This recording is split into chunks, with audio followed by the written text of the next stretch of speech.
Hello there and welcome to Secretum Histories, the place where ancient stories are treated gently, like old objects wrapped in linen, not rushed, not shaken, just turned slowly in the light until the shape becomes clear. If you are listening in the middle of a busy day, I hope these minutes feel like a small room with the door closed. If you're listening at night, I hope the world outside your walls feels less demanding than it did a moment ago. Tonight's journey is about the Lahmu, not a pharaoh, not a pyramid, not even the famous Anunnaki that tend to steal the spotlight whenever Mesopotamia comes up in modern conversations. This is a step further back, into a space that is older in the story than thrones and temples and named cities. The Lahmu belong to that early layer of myth where everything feels half-formed, like someone describing the world before it had finished deciding what it wanted to be. There is something oddly comforting about going back that far, and it is not because it makes life simpler. It usually does the opposite. The earliest parts of creation myths are full of names that sound similar, family trees that loop around, and beings that are sometimes gods, sometimes symbols, sometimes protective spirits, and occasionally all of those at once depending on which tablet, which century, which temple, or which scribe is doing the telling. Still, there is a steady kind of calm in it, because it reminds you that confusion is ancient. People have always tried to explain everything, and they have always had to live with gaps. Take a moment to notice what time it is where you are, and where you are listening from. A couch, a bed, a train seat, a kitchen chair with the light left on because it feels friendlier that way. Let your shoulders loosen without forcing it. Let the jaw unclench a fraction. If your mind is racing, it can keep racing in the background like a refrigerator motor. It does not have to be switched off for you to rest. If you find this soothing, if you like drifting through history and myth at a pace that does not demand anything from you, you can like the video, subscribe, or leave a small comment so the channel knows you are here. Nothing urgent, no pressure, just the quiet housekeeping of keeping a calm corner of the internet alive. Now, the Lahmu. Even saying the name feels like scooping up a handful of wet sand. It has that soft, granular quality to it. Which is fitting, because one of the most common ways the Lahmu are explained in modern summaries of ancient texts is as a primordial pair connected to silt or mud, the early material that gathers when waters mingle and settle. If that sounds strange, it helps to remember how many ancient cultures treated water as the starting point. Not water in a tidy glass, not water in a bathtub with a temperature setting, but water as everything. Water as the thing that existed before boundaries, before the line between here and there, before the difference between sky and earth. In the Babylonian creation epic usually called the Enuma Elish, the opening mood is exactly that. An early world that is basically watery chaos without the familiar separation of land and heaven. In that story, two primordial beings are present first. Apsu, associated with the sweet waters, and Tiamat, associated with the salt waters.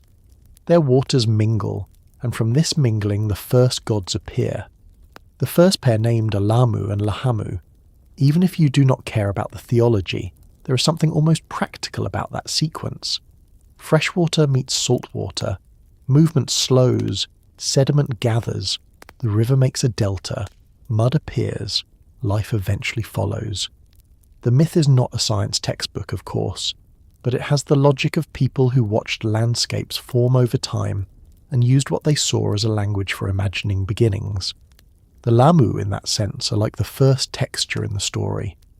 Not yet the bright drama of younger gods arguing and fighting, not yet the recognizable world of kings and cities, but the earlier sense that something is condensing, something is taking shape, something is becoming distinct enough to be named. There is a small problem, though, and it is part of what makes the Lahmu so interesting for a slow, sleepy telling. The word Lahmu does not behave like a single clean character in a modern novel. It behaves like an old label that got reused, repurposed, and carried through different contexts. In some sources, Lahmu and Lahmu are the primordial pair in a cosmic genealogy. In other contexts, Lahmu, sometimes written as Lahmu, describes a class of protective figures or spirits, often shown as a bearded man with distinctive curls, connected to water, and used in rituals as a guardian placed at thresholds. So when someone says, "Tell me the entire story of the Lahmu," what they are really asking for is a careful walk through a small tangle of ancient ideas. The Lahmu as firstborn gods in a creation epic, the Lahmu as a protective gatekeeper figure in later ritual and art, and the way those two strands echo each other even when they do not perfectly match. This is where the pacing matters. If you rush it, everything becomes a blur of names. If you slow down, the pattern starts to feel almost familiar, like learning your way around a new neighborhood. First you remember the main street, then you learn which side streets connect, and eventually you stop getting lost. Begin with the simplest grounding point. The Enuma Elish is one of the most complete surviving Babylonian creation narratives, written on multiple tablets in Akkadian. It begins before the world looks like a world, in a stage where only primordial waters exist and mingle, and then it introduces a sequence of divine generations. Lahmu and Lahami appear early in that genealogy, before the gods that later become the sky and earth figures, and long before the story turns into the famous conflict involving Tiamat and the younger gods. What does that make the Lahmu exactly?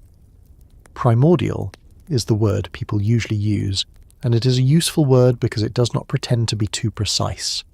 Primordial just means belonging to the first layer, the oldest stratum, the part of the story that comes before structure. If you have ever cleaned out a drawer that has not been opened in years, you know the feeling. The first layer is not neat. It is a mix: loose objects, rubber bands, receipts, buttons, dust. It is only when you begin sorting that the drawer becomes organised.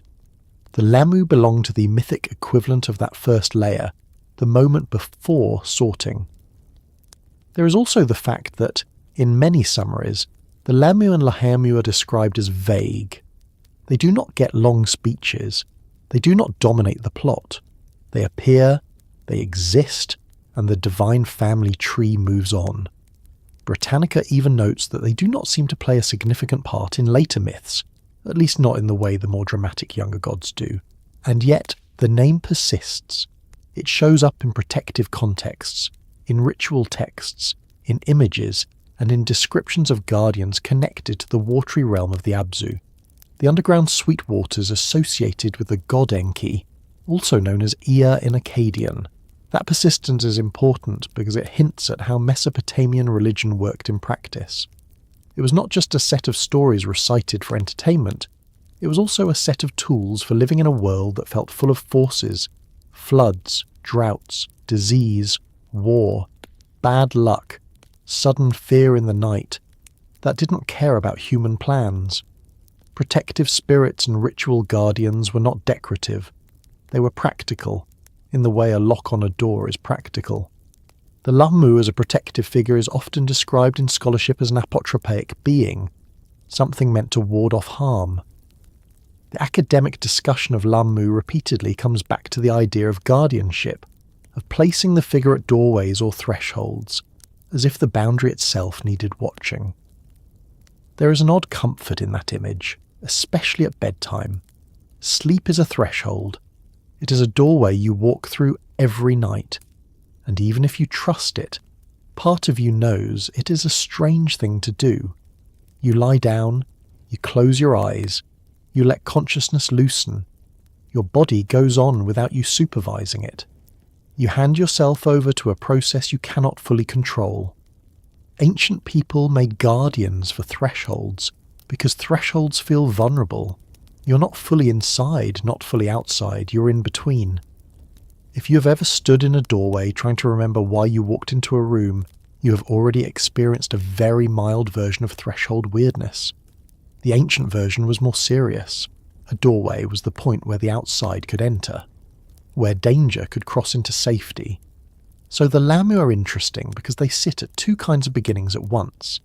They are at the beginning of the cosmic family tree in the Enuma Elish, and they are also, in another context, guardians of doorways and watery depths, a beginning and a boundary, the first layer of creation and the protective figure that stands watch, where one space turns into another.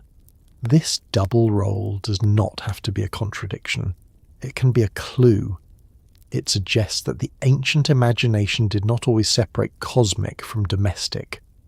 The same symbol could live in the largest story and also be used in the smallest ritual. A person could hear the creation epic in a temple setting, and also see protective figures placed near entrances. The myth and the everyday world were not sealed off from each other, the way modern categories sometimes try to keep them separate. When you hear primordial gods before the Anunnaki, it is tempting to treat it as a clean timeline. First these gods, then the more famous ones. But Mesopotamian traditions were collected over long periods, across city-states with their own preferences, and written down and recopied in ways that sometimes preserved older layers and sometimes blended them. The Lahmu are a perfect example of how a name can carry an older idea forward while taking on new shapes. If you are coming to this with modern internet lore in your head, Anunnaki as space visitors, secret histories, hidden technologies, you can hold that lightly for now. Not because it is forbidden, but because the Lahmu are older and quieter than that. They are not the flashy part of the story. They are the deep background, the sediment. In a way, this is like tuning an instrument before the music starts. If you skip the tuning, the melody later might still be recognizable, but something will feel slightly off. The Lahmu are part of the tuning. They show you what kind of world the story thinks it is describing, a world that begins as water, that forms through generations, and that treats boundaries as important enough to guard. One of the gentle surprises here is that the Lahmu can be described in imagery as a bearded figure with distinctive hair curls, sometimes associated with water and the Apsu, and in some accounts holding a spade as an attribute. That is a very earthy detail. A spade is not a cosmic weapon. It is a tool. It is what you use to dig channels, move soil, shape the ground. Again, silt and mud are never far away. Even without leaning too hard on any single interpretation, you can feel the thematic consistency. Water, soil, thresholds, protection, the earliest materials of the world, and the idea that those materials are not neutral. They need managing. They need guarding. They need structure.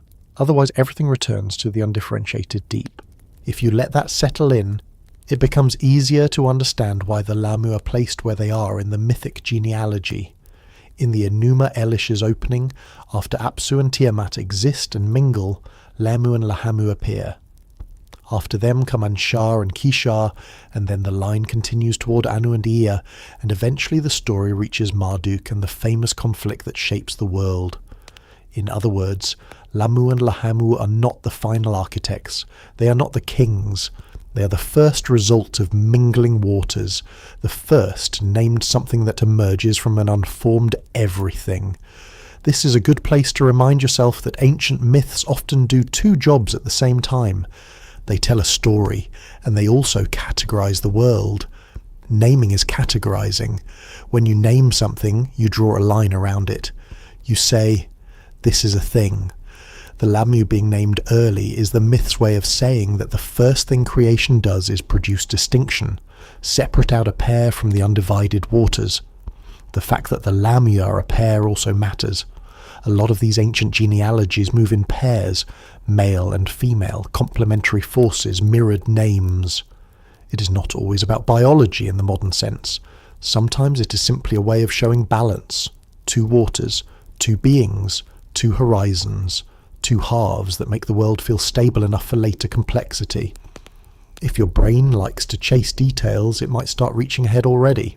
It might want to ask where the Anunnaki fit, and how these primordial names relate to later divine councils, and whether the Lahmu are before the Anunnaki in a neat way, or simply earlier in one particular epic's genealogy. That is a normal impulse. For now, let that curiosity sit in your lap like a cat that has decided it owns you. You do not have to push it away. You do not have to chase it either. The point of this opening is to set the feeling and the frame. The Lahmu are not a single crisp character with one role. They are a very old name that sits near the beginning of a creation story, and also appears as a protective figure connected to watery depths and thresholds. The entire story is really the story of how that name moves through texts, images, and ritual needs. In the next stretch, we will step back even further to the scene before Lahmu and Lahmu are named at all. Before there is silt, before there is mud, before there is the first pair of younger gods making enough noise to irritate the older ones, we will begin where the Enuma Elish begins, with water, with Apsu and Tiamat mingling, and with a slow, inevitable moment when the first distinction rises out of the deep, as if the universe itself is clearing its throat and preparing to speak. Let the last thought from the doorway settle for a moment, like dust falling after a book is opened. The Lahmu will arrive soon enough, but the story wants you to stand in a place that is older than them, older than almost everything with a clear shape. This is the part where the mind has to stop looking for familiar landmarks, because the myth begins before there are landmarks to recognize. In the Babylonian telling that later scribes wrote down in Akkadian, the world does not begin with a mountain, or a tree, or a bright sky. It begins with water. Not a river that fits in a landscape, not an ocean with a shoreline, but water as the only real presence. Water is the container and the content at the same time. There is no clear outside of it. There is no dry place to stand and point at it. Water is simply what exists. That opening can sound strange if you picture it with modern eyes, because modern eyes want a horizon and a direction. Even when you imagine outer space, you imagine a kind of dark room where objects float.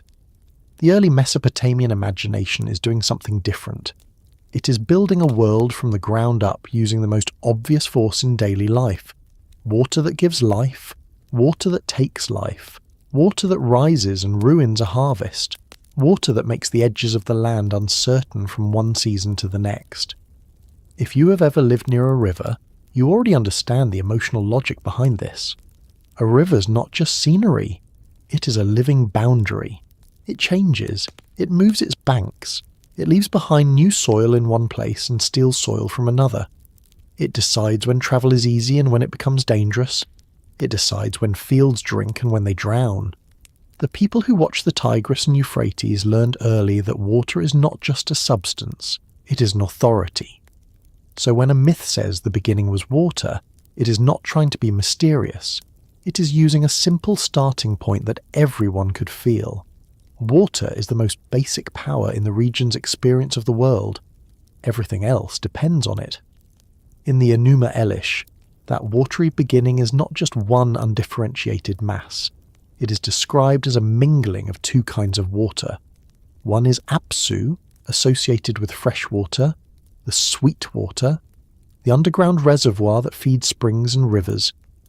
The other is Tiamat, associated with the salt water, the sea, the vastness that feels older and less friendly, the kind of water that does not irrigate your field and does not forgive your mistakes. Already, even at the beginning, the story is not content with one thing. It sets up a tension inside the water itself, sweet and salt, under and over, contained and uncontained, river and sea. The earliest world is not calm in the sense of being peaceful. It is calm in the sense of being unshaped. It is a calm that comes from a lack of edges. Apsu is often talked about as a person in the myth, a being with intentions, but the name also carries a concept. It refers to the subterranean fresh water, the deep source beneath the earth. In some traditions, the Apsu is also imagined as a sacred domain, later connected especially with Enki, the god of wisdom, craft, and watery depths. That matters later, but for now it helps to hold the basic image, a deep freshwater source that is beneath, feeding what will become life. Tiamat is the counterpart, salt water, the sea, and in the story she is also a primordial being. Sometimes later retellings paint her with a dramatic brush, as a great chaos monster, but at the beginning she's simply there, part of the initial condition of existence. She is not yet a villain. She is an element and a presence.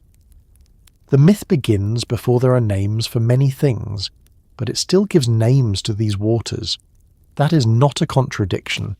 It is part of what myths do. They take the most overwhelming forces and give them faces.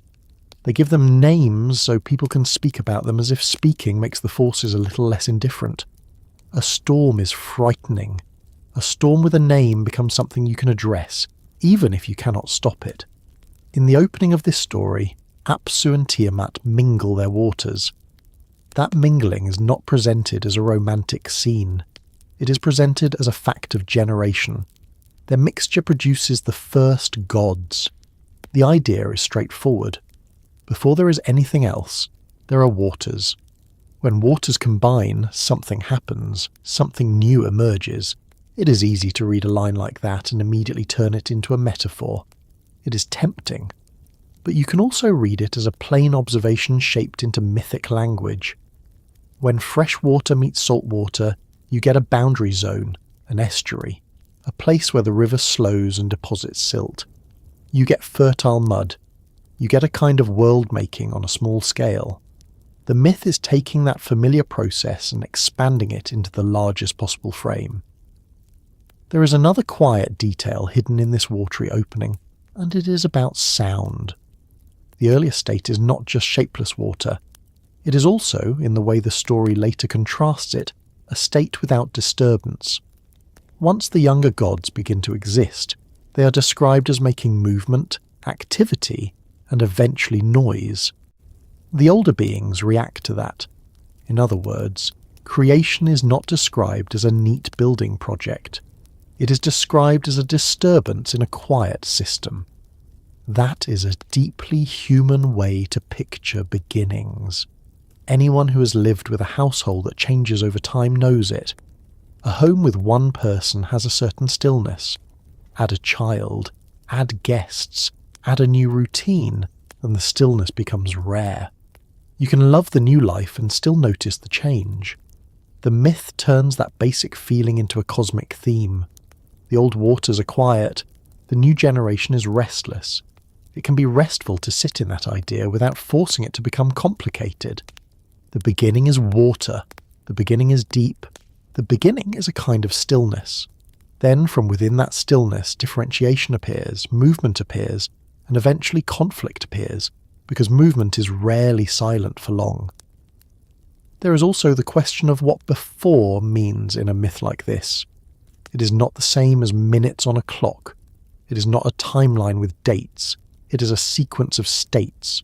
First there is the condition of water, then there is the condition of mingling, then there is the condition of first emergence. Each state is described in a way that makes sense to human experience, not to a physicist's measurement. Even so, the story does something that feels almost orderly. It places Apsu and Tiamat at the start as the parents or sources. Then it introduces their first offspring, and the family tree expands from there. The family tree is one of the main tools Mesopotamian myths use to make cosmic history understandable. A family line is something everyone understands. Parents come first, children come later, grandchildren come later still. With that structure, a reader can follow the development of the divine world as if it were a household growing larger and more complicated. In that sense, the deep waters of Apsu and Tiamat are not only the raw material, they're also the oldest authority. They represent the prior state that existed before the younger gods. That becomes important because many myths, not only in Mesopotamia, carry an anxiety about generational change. New powers rise. Old powers do not disappear quietly. Sometimes the old are overthrown. Sometimes they are negotiated with. Sometimes they are absorbed into a new order. The Enuma Elish carries that anxiety in a particularly vivid way later on, but the seeds of it are planted right here, in the fact that there are older beings and younger beings, and the younger beings will not remain small and quiet. Apsu, in the story, does not remain a passive source. As the younger gods multiply and become active, he becomes irritated. He wants quiet back. He wants the disturbance ended. That is one of the turning points of the entire myth, because it creates the first crisis. A creation story could have been told as a smooth unfolding, like a flower opening. This one is told as a household conflict that becomes a cosmic event. Tiamat, for a time, is portrayed differently. While Apsu moves toward a plan to end the disturbance, Tiamat is at first shown as less eager to destroy the younger gods. There are versions and interpretations here, and ancient texts do not always provide the kind of emotional clarity a modern reader expects, but the contrast is present. Apsu leans toward restoration of silence through force, while Tiamat is not immediately aligned with that choice. This stage is still part of the deep waters theme, because the deep waters are not only physical, they are the oldest layer of being.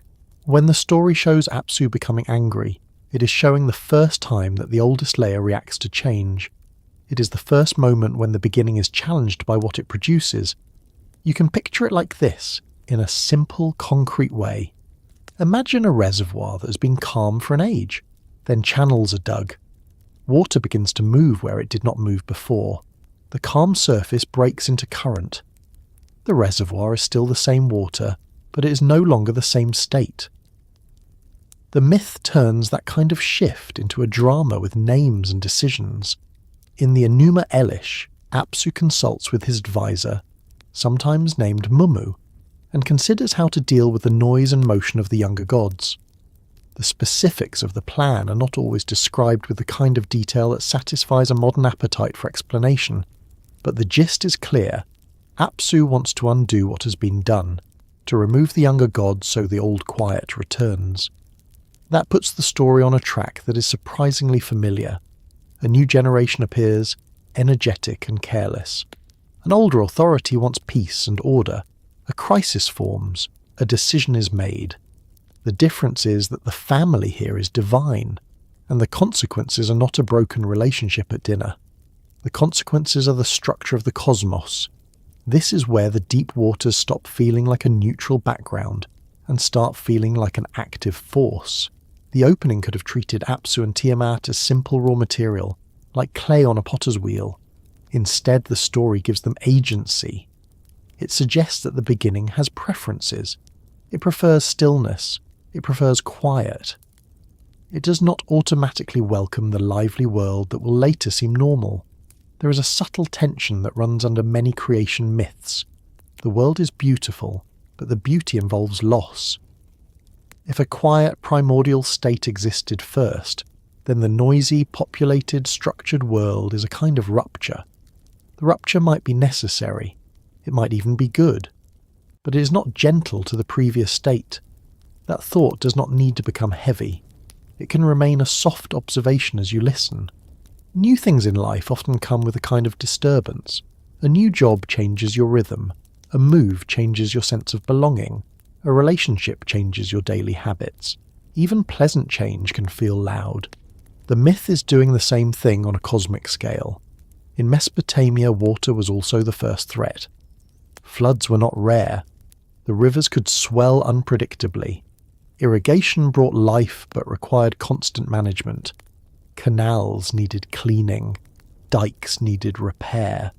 A slight failure could mean disaster. When you live in that environment, you do not treat water as a friendly backdrop. You treat it as something that must be respected. So it makes sense that the primordial waters are not presented as harmless.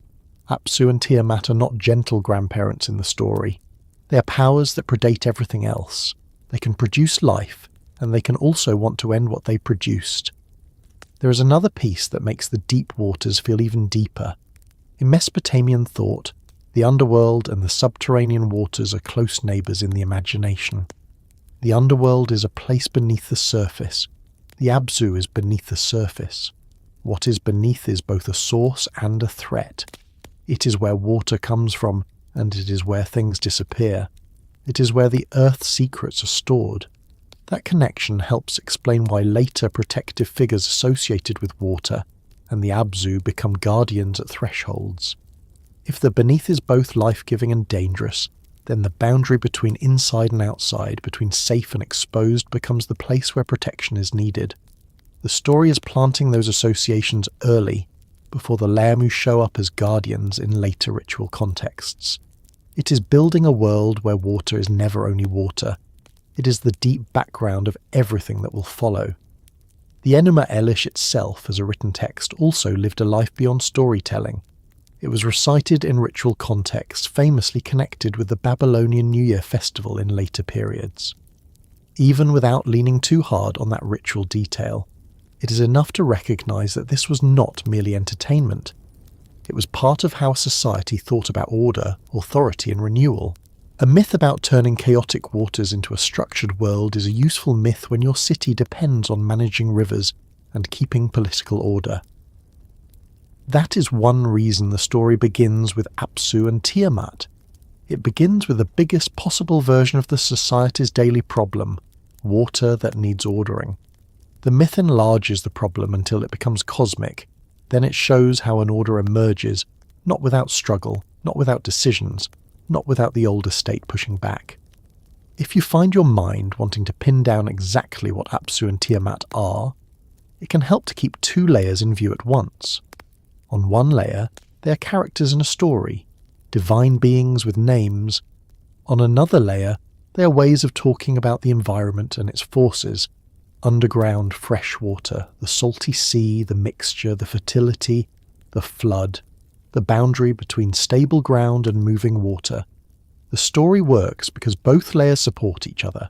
The characters make the forces relatable. The forces make the characters feel real. At this point in the sequence, before the Lahmu and Lahmu are introduced by name, it is worth noticing how the myth handles naming. Naming is not a casual detail. Naming is a kind of creation. When you name something, you make it into a separate unit in your mind. You can remember it.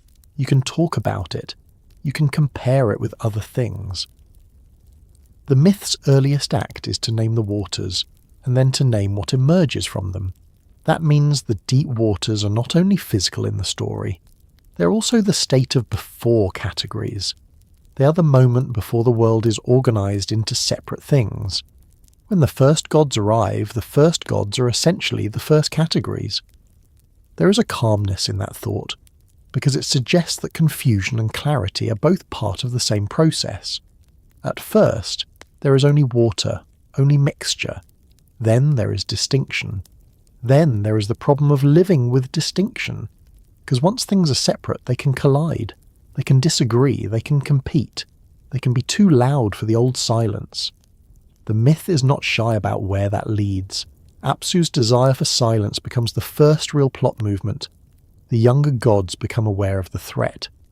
A response begins to form, and although this part of the story will belong more to Enki and the later divine politics, the mood is set here. The deep waters are not just a starting condition. They are the first authority, and they do not consent easily to the world becoming crowded. It might help to picture the deep waters as a kind of old house that has been empty for a long time. Then someone moves in. They bring footsteps, voices, light, cooking smells. The house is the same structure, but it no longer feels the same. The house, in the myth's logic, almost complains. It wants the old quiet back. It wants to be empty again. That is the emotional shape of the Apsu moment. Tiamat's role in the earlier stage is quieter, and that quietness is important. Her patience, her hesitation, her initial distance from Apsu's plan, all of that makes her later transformation more dramatic. If she were aggressive from the start, there would be no shift. The story prefers a shift. It prefers a world where something changes, where a force that once tolerated the new generation becomes, later, the great opposition that must be faced. For now, though, this is still the deep water stage. It is the part where the world is mostly a family argument inside an endless ocean. It is the part where nothing has been built, but the conditions for building have appeared. It is the part where the first named beings are not builders yet. They are sources. If you are listening with sleepy eyes, the names can be allowed to float by without effort. Apsu, the sweet deep. Tiamat, the salt deep. They're mingling. The first stirrings of a younger world. The early calm disturbed. The idea of silence as something the oldest powers want to recover. That is enough. The myth does not require you to memorize a genealogy. It only requires you to feel the basic setup. A watery beginning that is already divided into two kinds, and a coming conflict caused by the existence of new life. because the next step is the first emergence that is named as such. The story will soon give the first pair of younger gods their names, Lahmu and Lahmu, as if the water has finally produced something with an outline. The deep waters will not vanish when those names appear. The waters will remain under everything that happens in the way a riverbed remains under the river even when the surface current changes. As the first pair comes into view, the old quiet and the new movement will both still be present, and the world will begin to feel, for the first time, like it is becoming populated rather than merely potential. Somewhere inside that mingling of sweet water and salt water, the story begins to do the first thing that all long stories eventually must do. It stops describing a condition and starts naming a presence. The deep waters remain what they are, wide and old and heavy with potential, but now they produce a shape that can be spoken about as if it stands apart from the rest.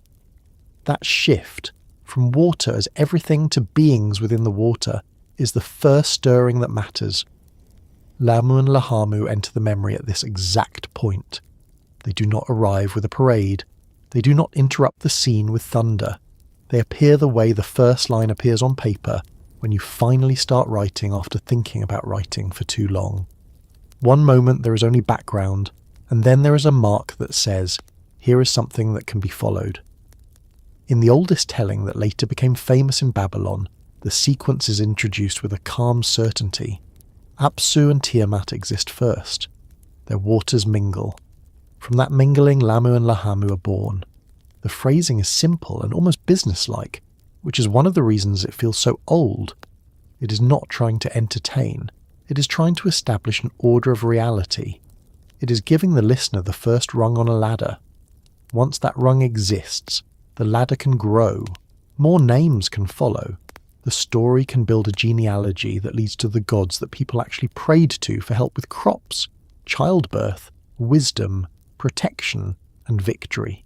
But the ladder has to begin somewhere. Lahmu and Lahmu are that beginning in the line of names. They are the first pair who are not water itself, but who come from water, and because they come from water, they carry the stamp of that origin in a way that later gods do not. It helps to picture what it means for a culture to put a pair like this at the beginning. Mesopotamian life was built around rivers that did not behave politely. The land between the rivers was fertile and dangerous at the same time. People watched water carve the ground and deposit new ground. They watched the edges of their world change after storms and floods. They watched silt gather where movement slowed. They watched mud become the beginning of a field. They watched a channel clog and a canal become useless unless someone dredged it. They knew that the first step toward a stable life was not a stone wall or a palace. The first step was the settling of material out of moving water. So when Lahmu and Lahmu are placed here, right after the mingling waters, there is an everyday logic hiding inside the divine genealogy. A world made only of water is too undifferentiated to live in. A world where water begins to settle and gather material is a world that can eventually hold something firm. It can hold a riverbank. It can hold a footprint. It can hold a house. It can hold a city. Ancient myths are not scientific explanations, but they are often the oldest kind of reasoning a society does with the facts it cannot ignore. The facts in this case are that water is older than land in the human experience. Water surrounds, water floods, water feeds. Land feels like the thing that appears when water calms down enough to let it appear. Lahmu and Lahmu can be heard as the myth's way of saying, this is what appeared when the deep waters began to produce something that was no longer purely water. The names themselves are part of the mystery, because they sound like they belong together. Lahmu and Lahmu share the same root shape. They mirror each other in the way many primordial pairs mirror each other. Male and female is one layer of how ancient cultures describe this, but it is also more than that. It is complementary forces, two sides of a first division, a pair that says reality is now capable of having at least two things in it. The early doubling is important, because it sets the tone for everything that comes later. Once you have two, you can have relations. You can have agreement and disagreement. You can have mixture and separation. You can have family lines, inheritance, rivalry, alliance. In a story about how order emerges, the first step is not a law. It is a distinction. Two beings instead of one undifferentiated whole. At the same time, Lahmu and Lahmu are not described in the way later gods are described. There is no long catalogue of their actions. There is no temple hymn that leans in close and praises their generosity. There is no long scene where they argue or decide. Their primary role, at least in this oldest memory, is to exist early and to be part of the chain that leads to the rest. That can make them feel like placeholders, but there is a different way to understand their quietness.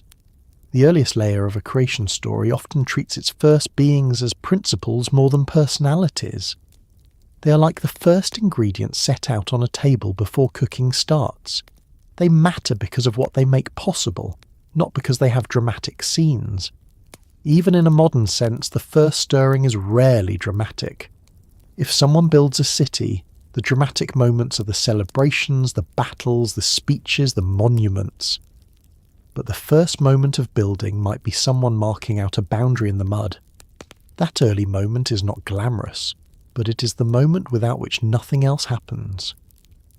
Lahmu and Lahmu are the mythic equivalent of the first boundary marker in wet ground.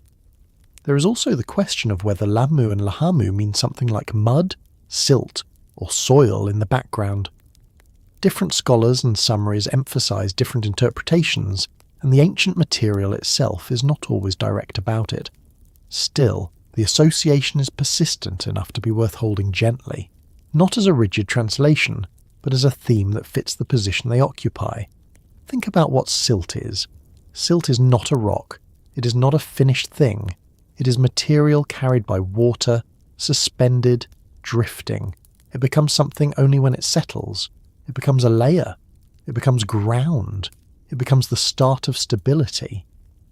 If Lahmu and Lahmu belong to that concept, then they are the first settled layer in the story, the first hint of a world that will eventually have surface and structure. If you look at the genealogy that follows in the Babylonian epic, Lahmu and Lahmu are followed by another pair, often named Ansha and Kisha. Those names are commonly associated with the ideas of horizon and totality, or upper and lower expanse, a kind of widened separation. After that come gods that feel more familiar in structure. The sky, god Anu, the deep wisdom figure Ea or Enki, and then later the storm and kingship power that becomes central in Babylon Marduk. The ladder climbs from watery beginnings to cosmic architecture to political theology. In that climb, Lahmu and Lahmu sit at the point where the story stops being only water and starts being lineage. They are the first name result of mingled waters, the first step away from an unbounded condition towards something that can be ordered. The fact that later gods become more active does not make Lahmu and Lahmu less meaningful. It makes them more foundational. A foundation does not move much. It does not need to, because its job is to hold the movement above it. There is a calm practicality to thinking of them that way. Some beings in myth are the ones who do things. Some beings are the ones whose existence makes the doing possible. The Lahmu belong to the second category. They are the first evidence that the primordial deep is capable of generating distinct presence. In everyday life, it is easy to overlook the foundational things because they are quiet. The floor beneath your feet does not demand attention until something goes wrong with it. The walls do not become interesting until they crack. The plumbing is invisible until it stops working. Myths place certain beings in that same background role. They are not meant to dominate attention. They are meant to be there, steady, early, implied whenever later action happens. This is why the earliest memory of Lahmu and Lahmu can feel both sparse and heavy. Sparse in narrative detail, heavy in implication. Their appearance means the cosmos has begun to differentiate. The universe, in the language of the myth, has begun to become a household. Once a household exists, noise follows. New generations arrive. Activity increases. The deep waters that began it all no longer remain the only authority, because authority is now distributed across the family line. That distribution is exactly what creates tension later, because older powers do not always accept being one power among many. At this stage, though, it is still early enough that the tension is only beginning to take shape. Lahmu and Lahmu appear. The line continues. The younger gods multiply. The world becomes crowded in a way it was not before. Apsu, the old sweet deep, begins to feel irritated by the change. The story is setting up the first conflict, but it has not yet reached the moment of decision. There is also another layer to the Lahmu story that becomes more visible when you stop thinking of the epic as the only place their name matters. Over time, Mesopotamian religion did not live only in big stories. It lived in rituals, protective practices, house blessings, temple thresholds, and all the small actions people took when they felt the world pressing too close. And in those later contexts, the name Lahmu shows up again, not necessarily as the primordial firstborn, but as a type of protective being. Often, this Lahmu is described as a bearded figure associated with water and the subterranean sweet waters connected to the domain of Enki. Sometimes the image includes a tool like a spade, which pulls the Lahmu even closer to the idea of earthworks, channels, dredging, and the management of water and soil. This does not need to be treated as a contradiction. Ancient cultures reused and reshaped symbols all the time. A name that began in a cosmic genealogy could become the name of a protective guardian figure if the qualities associated with the name remained useful. If Lahmu and Lahmu represent a first settling, a first stability emerging from deep waters, then it makes sense that later people would see Lahmu as a guardian of boundaries, because boundaries are exactly where stability is threatened. A threshold is a boundary. A canal bank is a boundary. The edge of a city wall is a boundary. The boundary between sleep and waking is a boundary. People who lived with constant environmental unpredictability would naturally fill boundaries with protective meaning. They would place guardians at doors. They would speak incantations. They would set figurines in foundations. They would treat the entry point as the most vulnerable place. So the name Lahmu, when it appears later as a guardian, carries a resonance from its earliest placement in the creation story.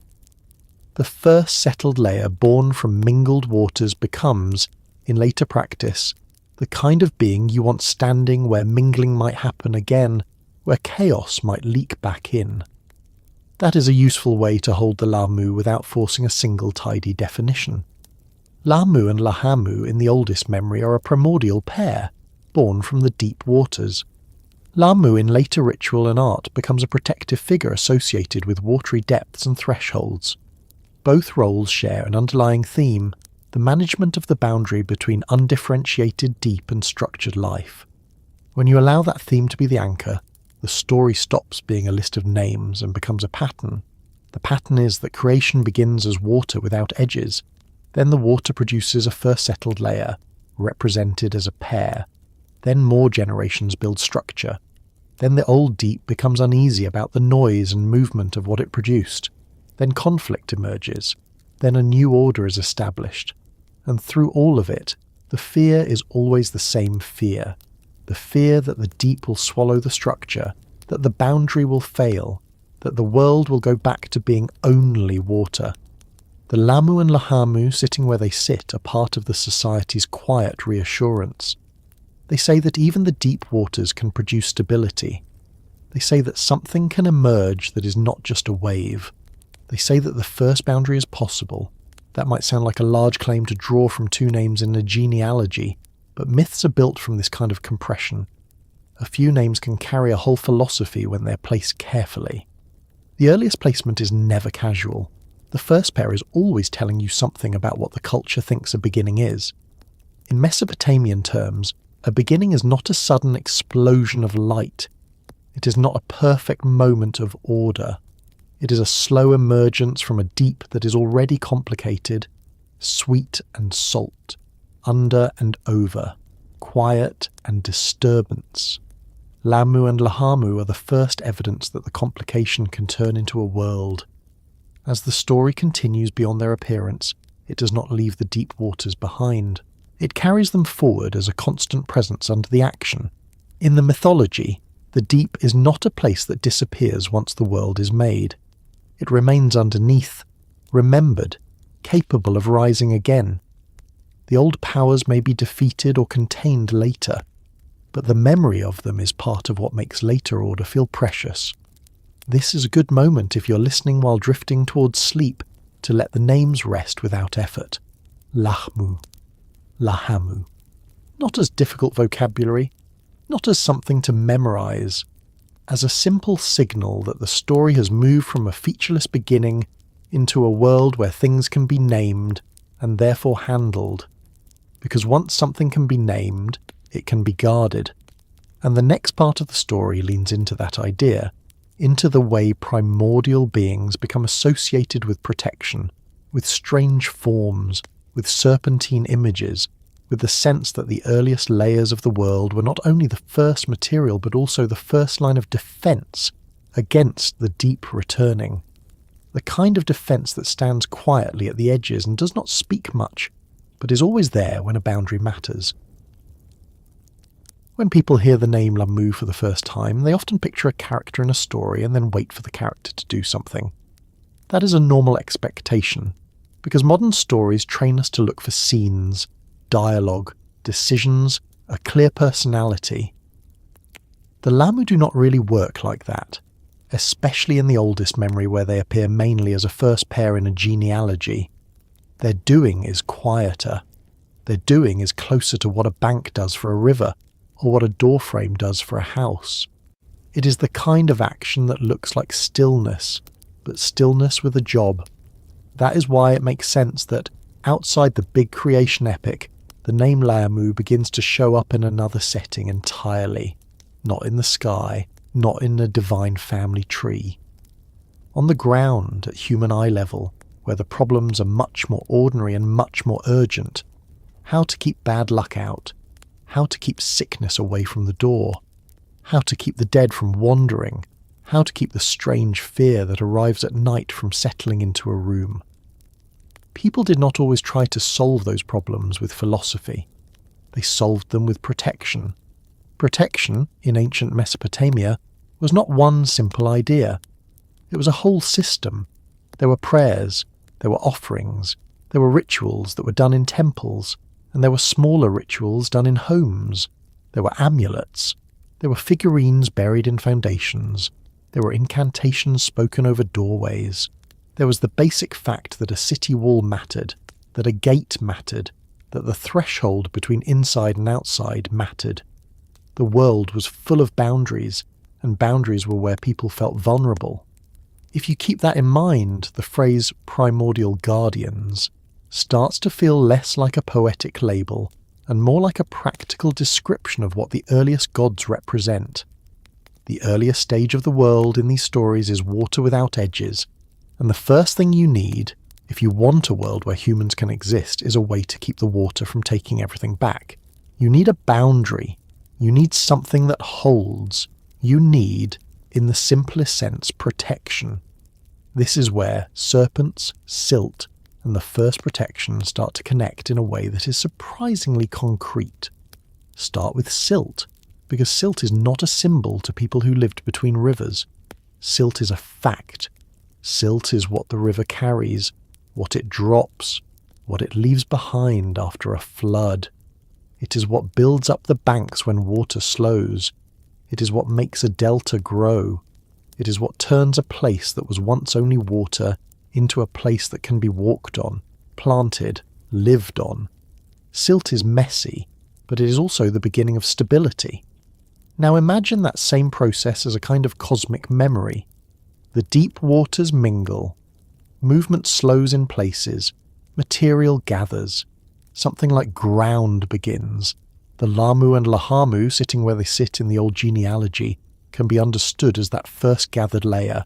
Not yet architecture, not yet law, not yet a sky held up by anything, but the first step away from pure flow.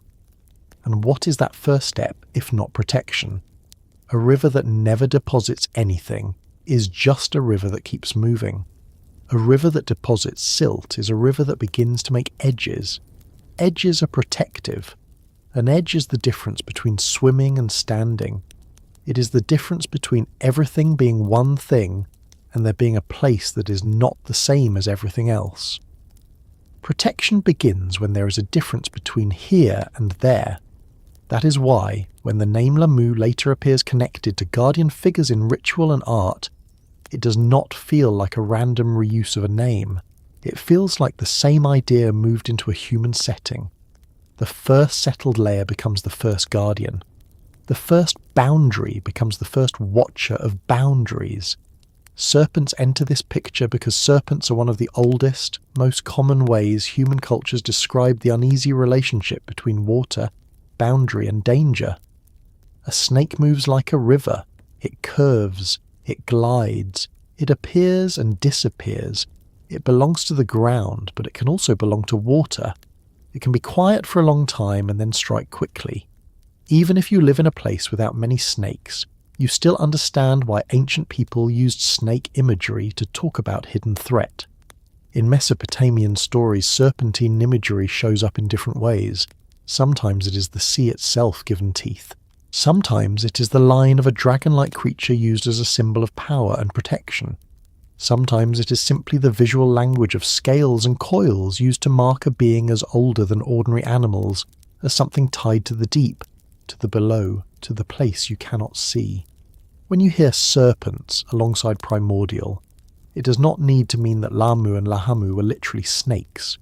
It can mean that the first forms of protection were imagined in the same shape as the first forms of danger, long, coiling, boundary-moving, able to guard or to swallow. In a world where the greatest threat is water that returns and takes the land, a serpent is a reasonable symbol for the line between safe and unsafe. Think about the simplest protective technology you can name: a rope, a fence, a ditch, a low wall, a line scratched into mud.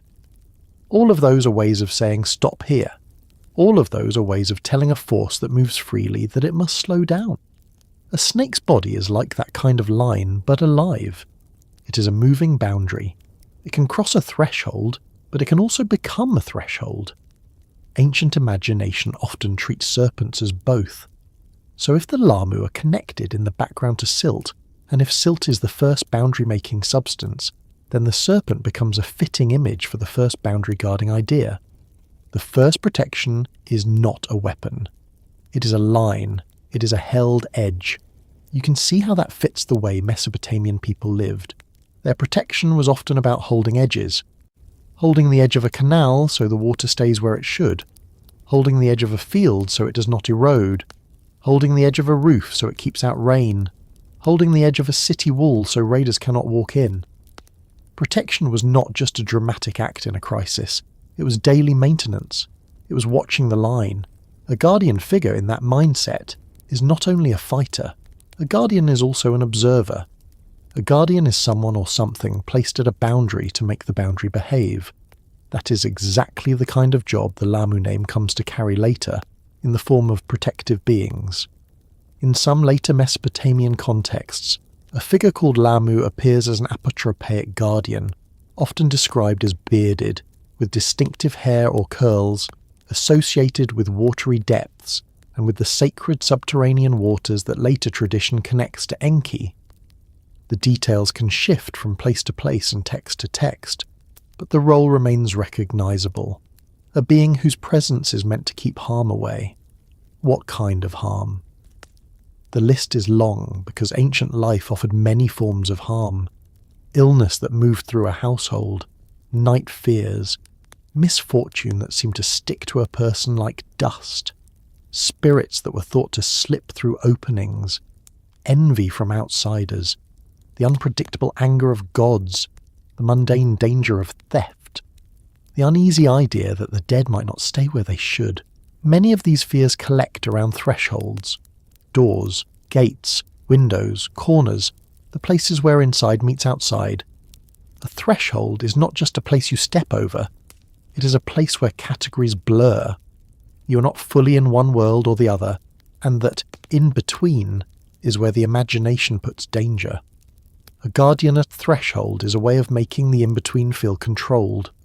This is why you can think of first protection as a concept older than human history. Even the creation story uses it. The moment you have a world that is becoming structured, you need something to prevent the deep from undoing structure. That is protection in its earliest form, not moral protection, not legal protection, but physical separation between the stable and the unstable. The Lahmu and Lahmu sit right at the place where separation begins.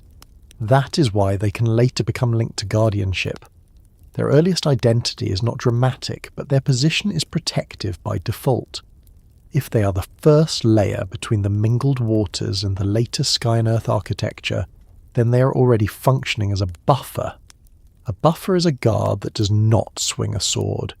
It simply absorbs, holds, and reduces impact.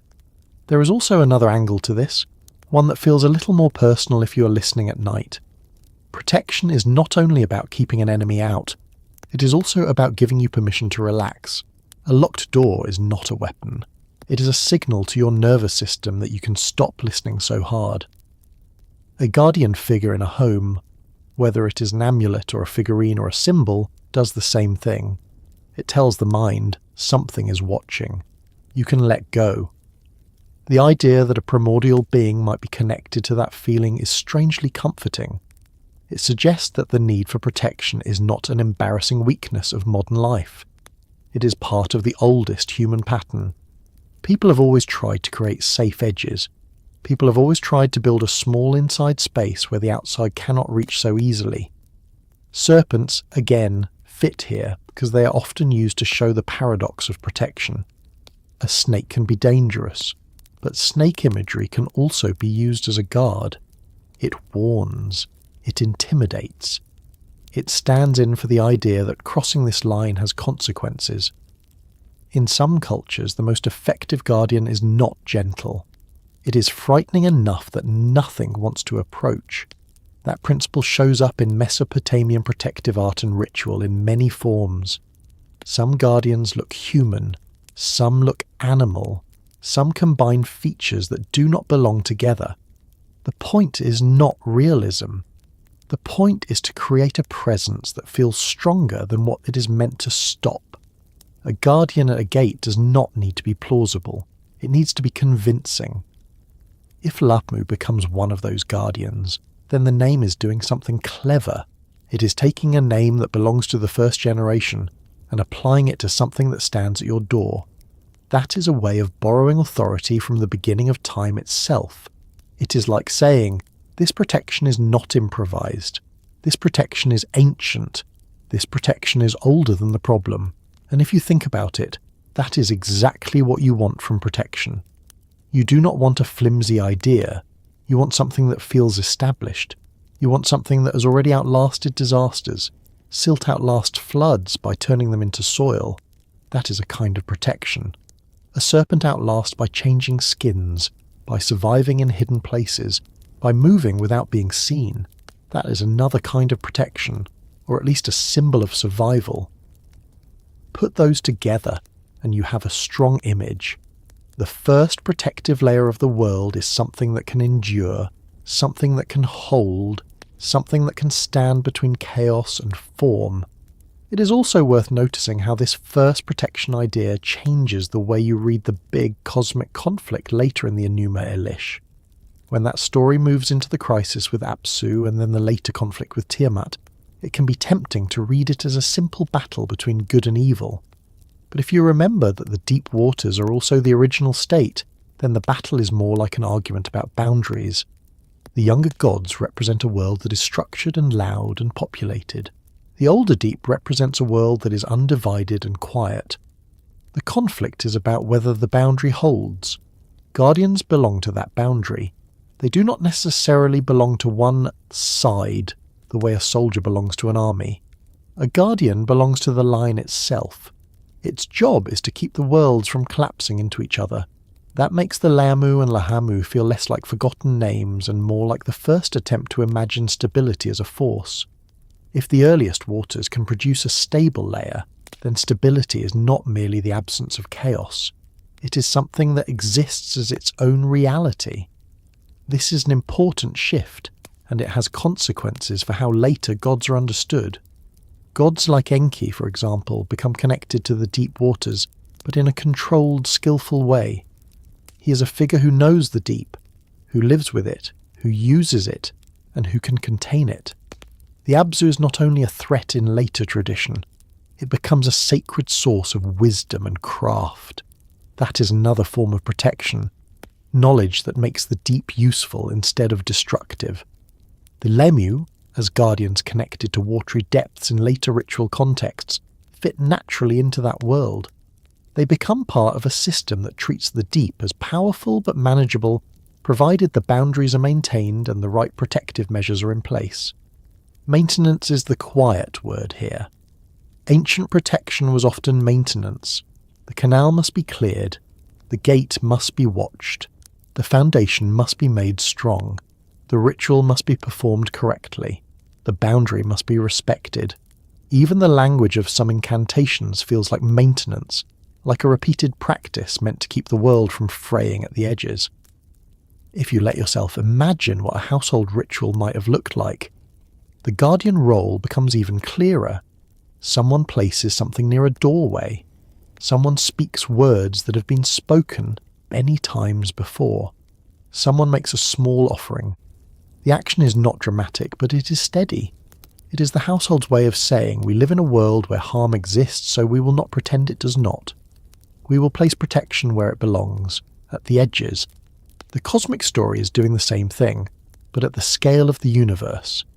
It is placing the first protective concept where it belongs, at the point where undifferentiated waters begin to produce form. That is why Lahmu and Lahmu, even when they are quiet in narrative, can be felt as guardians in a deeper sense. Their mere placement is protective. They stand between the first condition and the later world. Serpents and silt, then, are not random decorations in this telling. They are the concrete language of the region's oldest anxieties and oldest solutions. Water is the beginning and the threat. Silt is the first stable result of water, and therefore a kind of protection. Serpents are the shape of hidden movement and boundary danger, and therefore a natural symbol for guardianship as well. You do not have to believe that ancient people sat down and consciously designed this symbolism the way a modern writer outlines a novel.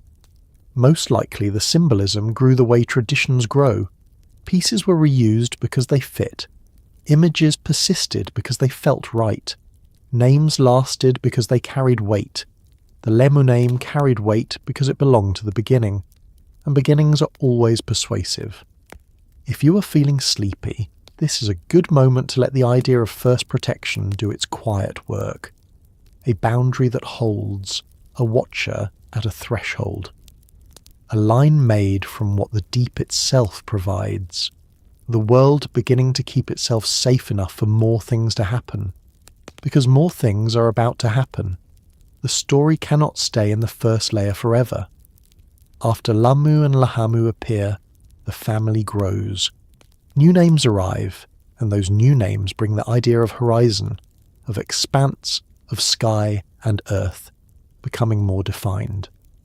With each generation, the household becomes larger, louder, and more complicated, and the old deep begins to feel less like a background and more like a presence that might decide it has had enough of all this movement.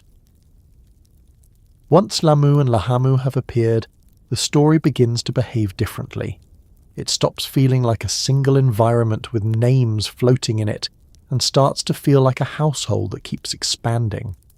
The deep waters are still there, and they never truly leave, but the centre of attention moves from the waters themselves to what the waters have made possible.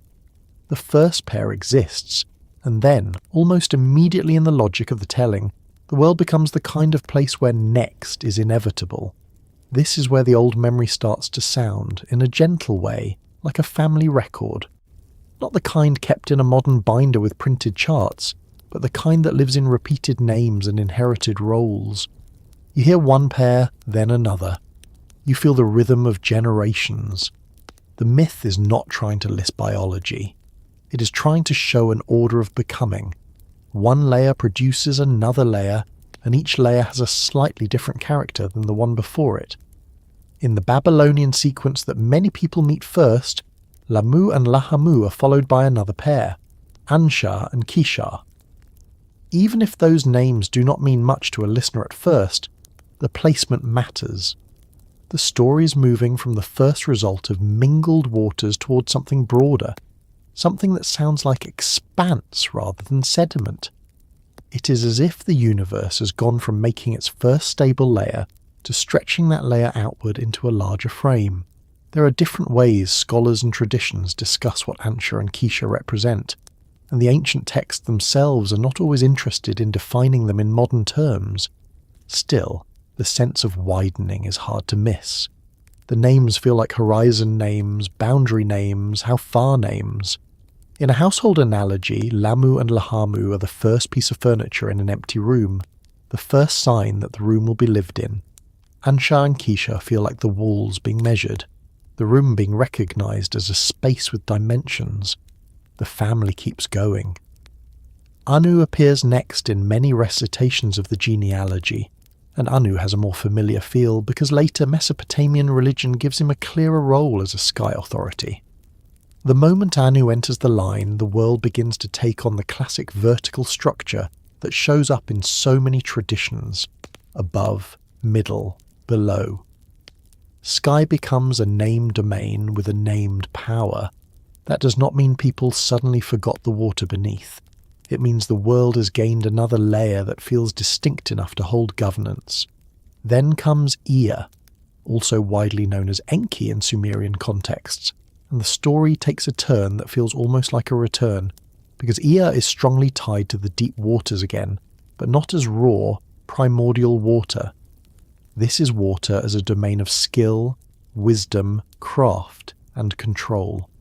The deep is no longer only a starting condition, it becomes a place where intelligence lives. That detail matters, because it shows how the myth is slowly converting chaos into management. At the beginning, water is simply water, vast and mixed. Then the first pair appears, then the horizon pair, then the sky authority, and then, crucially, the deep becomes the seat of a god who understands how things work. The deep is being domesticated, not in the sense that it becomes harmless, but in the sense that it becomes intelligible. It becomes something that can be navigated by knowledge. If you are listening in a sleepy state, it can be helpful to let this family line feel like a slow zoom out rather than a test. The names are less important than the direction. Each generation introduces a new kind of structure. First material stability, then broad expanse, then sky authority, then deep intelligence. The world is filling in. This filling in also has an emotional side, and the emotional side is where the story becomes a little more human. The more the family grows, the more movement enters the universe. More movement means more activity. More activity means less quiet. And in the Enuma Elish, quiet is not treated as a neutral background. Quiet is treated as something the oldest beings value. The younger gods are not described as evil for being lively. They are described as lively, and that liveliness is enough to cause trouble. The story treats noise the way an older person might treat noise after trying to sleep. It does not matter that the noise is joyful, it still shakes the house. That is a wonderfully ordinary way for a cosmic myth to behave. It suggests that the people who shaped and preserved this story understood conflict in a very domestic register. They knew that change often arrives as disturbance. A larger household means less stillness. A busier world means fewer silent nights. In this growing divine household, the younger gods are sometimes described as moving about, celebrating, stirring things up. The details vary depending on how the lines are translated and how a given retelling emphasizes them, but the basic idea is consistent. The new generation is active, and their activity becomes hard for the older generation to tolerate.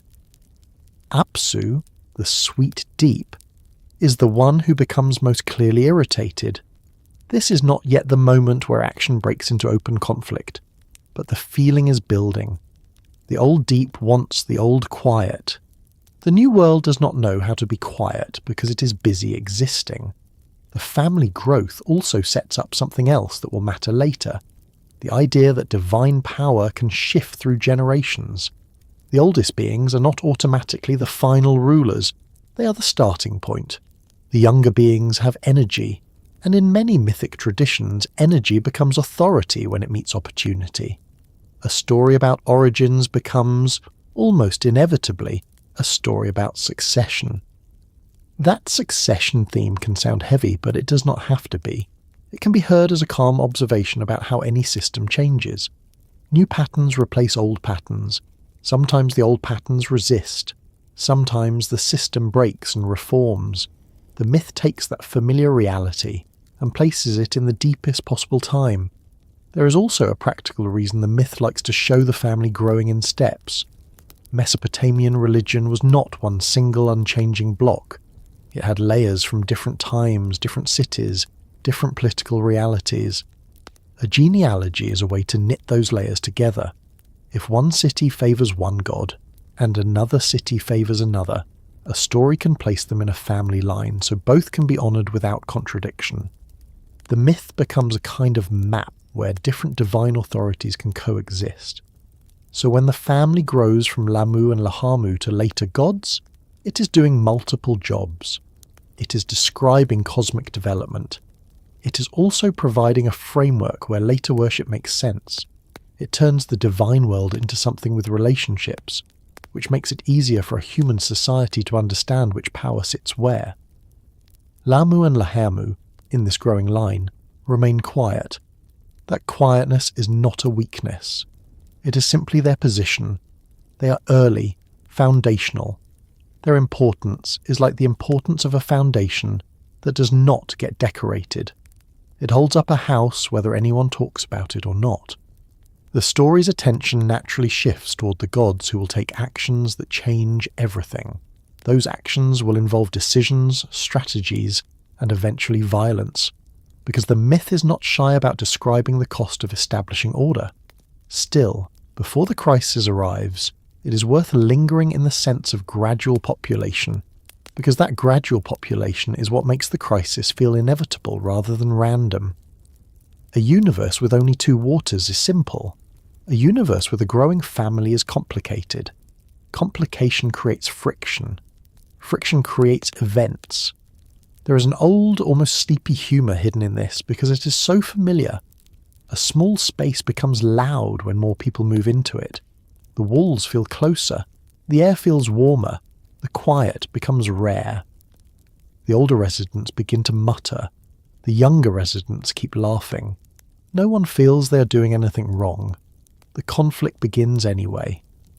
The Enuma Elish expresses that with cosmic names, but the shape is recognisable. Apsu wants rest. The younger gods do not know how to provide it because their existence is motion. They are described as stirring, as being too active, as making the kind of disturbance that the old deep cannot ignore. In some versions of the story's opening, there is also an advisor figure connected to Apsu, sometimes called Mumu, who reinforces Apsu's annoyance and supports the idea of taking decisive action. This adds another human-feeling detail. Irritation becomes a plan when it has encouragement. A single grumble becomes a decision when someone says, "Yes, it is unbearable. Something must be done." For the moment, though, stay with the family growth itself. It is not only a setup for conflict, it is also the myth's way of showing creation as a layered process. People sometimes imagine creation myths as a single moment, but this one is more like a series of stages. One stage produces a pair. The pair produces a broader pair. That pair leads to more defined authorities. The world gets categories. Sky becomes a named power. Deep becomes a named power with intelligence. The cosmos becomes something that can be administered. Administration is a quietly important idea here, because Mesopotamian society was deeply administrative. Writing itself in its earliest uses was tied to counting, recording, managing grain, labour, and goods. A culture that thinks in terms of records and management naturally imagines the cosmos in terms of layers and offices. The divine family is not just a family. It is also a structure of roles. So as the family grows, the gods begin to feel like different functions of the world. The sky is not just above, it is governed. The deep is not just below, it is governed and understood. The widening expanse is not just empty space, it is named. This is creation as organization. At the same time, the story is careful not to make organization seem gentle. Organization happens through tension. The fact that the younger gods are noisy is not a cute detail. It is the first sign that the new order will not be welcomed by the old one. There is a calm way to hold that tension without making it dramatic in your body. It is simply a pattern. In systems, the introduction of new activity disrupts what came before. The old state pushes back. The new state either adapts or overcomes. That pattern can describe a household, a city, an empire, or, in a myth, the whole universe. In this mythic household, the younger gods are not presented as apologetic. They do not tiptoe. They do not ask permission. They exist, and their existence is loud. Their noise is the sound of creation continuing. It is the sound of the world refusing to remain an empty sea. If you picture it in a simple way, it becomes easier to feel what the older beings are experiencing. Apsu is the sweet deep, a kind of subterranean calm. That calm is his identity. When the younger gods disturb it, they are not merely annoying him. They are threatening his nature. They are turning his stillness into turbulence. Tiamat, the salt deep, is present too, and her position in this phase of the story is more complex. The old memory often shows her as less immediately eager to destroy the younger gods. That detail matters because it keeps the story from becoming a single-note conflict too early. It allows for hesitation. It allows for an internal difference among the oldest beings. It also sets up the later shift when she becomes, in the story's dramatic arc, the great opposition. The family growth stage is the bridge between the quiet beginning and that later storm. The bridge needs to feel believable. A universe does not usually leap from calm water to monster armies without intermediate steps. The intermediate steps are the growth of the divine household, the spread of activity, the rise of irritation, and the formation of a plan. There is another reason Lahmu and Lahmu belong in this bridge. As early beings, they sit between the waters and the later, more active gods. In a symbolic sense, they function like a buffer layer. They are part of the family that makes the next generations possible, but they are still close enough to the deep to carry its tone. They are not yet the sky, but they are no longer just water. They are the first in-between. That in-between quality is exactly what makes the Lahmu name useful later in protective contexts. Guardians belong to in-between spaces. A doorway is in between. A threshold is in between. A bank between river and field is in between. A protective figure placed at the edge is always operating in the same category as Lahmu and Lahmu in the genealogy. Not the raw deep, not the fully structured world, but the first zone where structure can begin to hold. So when the family grows beyond them, you can imagine the Lahmu as standing quietly at the back of the scene, not participating in the arguments, not shouting, simply existing as the earliest proof that boundaries can form. Their quiet presence makes the later noise stand out even more. The younger gods, in this stage, are not described in fine detail, but their collective presence is enough to change the atmosphere. The universe becomes busy. That busyness leads eventually to a moment where Apsu can no longer tolerate what has been born from him. In a calm telling, it is enough to feel the build. The household is larger. The nights are less quiet. The old deep feels disturbed. The advisor voice reinforces the annoyance. A plan begins to form, and that plan is the first real threat to the younger god's continued existence. This is where the story begins to narrow toward a decision point. Up until now, the motion has been mostly expansion. Names appear, generations follow, roles become clearer. Now the motion becomes compression. All that growth starts to press against the patience of the oldest power. The interesting thing is that the myth does not treat this as a moral lesson about respecting elders. It treats it as a reality about power. The oldest power has the ability to act. The younger gods have to respond. The first crisis is not about manners. It is about survival and authority in a universe that has become too crowded for the original silence. If you are listening while drifting, let the sense of crowding be the main feeling you carry forward. More beings, more movement, less stillness. The deep waters have produced a family, and the family is beginning to behave like a family, with all the noise and friction that implies. The next part of the story leans into that noise as a force in itself. The old calm will not remain calm. Apsu's irritation will sharpen into intention, and what begins as a complaint will become the first crisis the cosmos has ever known, with Enki's cleverness and the uneasy weight of Tiamat's presence waiting in the background, like a storm that has not yet decided whether it will break. In the world that existed before cities and calendars, before brick walls and market days, before anyone could point to a map and say this river belongs to that kingdom, the idea of noise carried a different weight than it does now. Noise was not only sound. Noise was movement that could not be ignored. Noise was evidence that something had changed in the structure of things.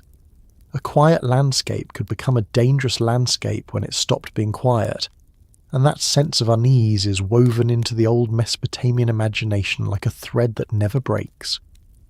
After Lahmu and Lahmu appear, and after the family begins to widen into later generations, the universe is no longer just deep waters holding potential. It becomes busy. It begins to behave like a home with new life inside it. Things shift. The stillness that once belonged to Apsu and Tiamat is no longer theirs alone. Their waters may be the oldest base of reality, but what grows out of them does not remain small. The new gods are not content to float silently like leaves on a dark surface. They move, they stir, they celebrate their own existence. They create changes that ripple outward, and in the language of the myth, those ripples become noise. It is important to hold on to how physical this is. The story is not complaining about a song being played too loudly. It is describing a kind of cosmic disturbance. The younger gods are not only making sounds, they are shaking the old order, the way a flood shakes a riverbank. Their activity is the first sign that the primordial condition will not remain in control forever. Picture a house that has been empty for a long time, a house where the air feels still, where dust settles in peace, where every creak is predictable because nothing else competes with it. Then imagine people moving into it. Not one careful person who moves quietly, but a whole group who arrive with footsteps and laughter, with crates dragged across floors, with doors opening and closing, with fires lit, with water poured, with voices echoing down hallways. The house is still the same structure, but it is no longer the same experience. Even if the new life is welcome, the old stillness is gone. That household feeling is what the myth uses to explain the first cosmic conflict. The old ones want silence back because silence is what they recognize as stability. Silence is the sign that nothing is changing. Silence means the waters can remain undisturbed, their depths unchallenged, their authority unquestioned.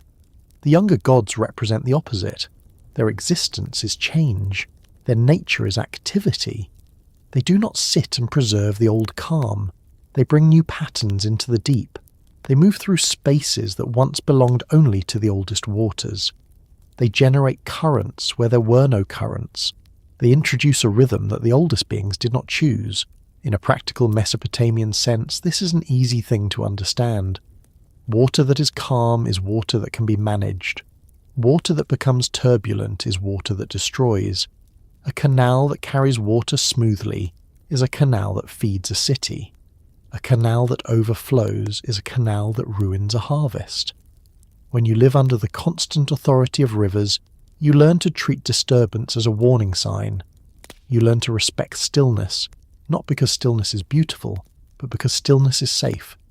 So when Apsu becomes irritated by the noise, it is not merely a personality trait.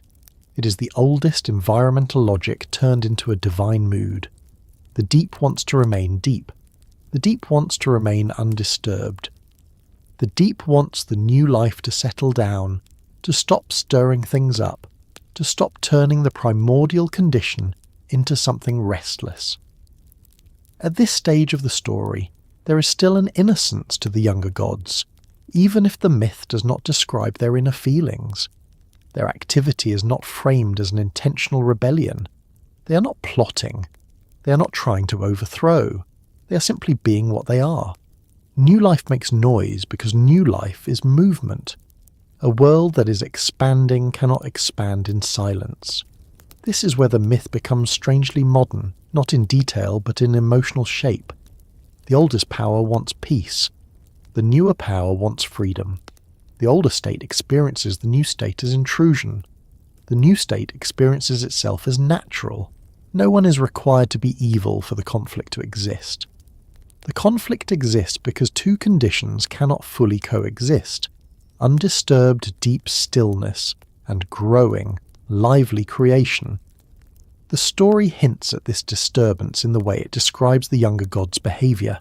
They bustle, they are energetic, they are too much for the old ones to tolerate. The ancient lines compress this into a few statements, but the implications are broad. The universe is becoming populated, and population changes the texture of reality. It is not a smooth transition, it is disruptive. There is also a subtle detail that makes the whole thing feel more believable. The older ones do not respond immediately with open war. The irritation grows, it becomes a complaint, it becomes a conversation, it becomes a plan. That sequence mirrors the way conflict actually tends to form. Rarely does a stable situation collapse in one instant without any build. The myth respects that build. It shows the old ones trying to reclaim silence as a goal, turning an emotional reaction into an intention. In many tellings, Apsu confides in an advisor figure, Mumu, and the presence of an advisor adds a human realism to the myth. Decisions often harden when someone else supports them. A thought that might have passed like a wave becomes a commitment when it is repeated aloud. Irritation becomes strategy when it is given a second voice. The advisor's role is not just to agree, it is to transform mood into action. Apsu does not have to be portrayed as wildly violent from the start. He can begin as simply tired of disturbance. The advisor helps translate that tiredness into a solution that is extreme. Remove the source of the noise. In the myth's logic, removing the younger gods is not framed as an unthinkable crime. It is framed as restoration.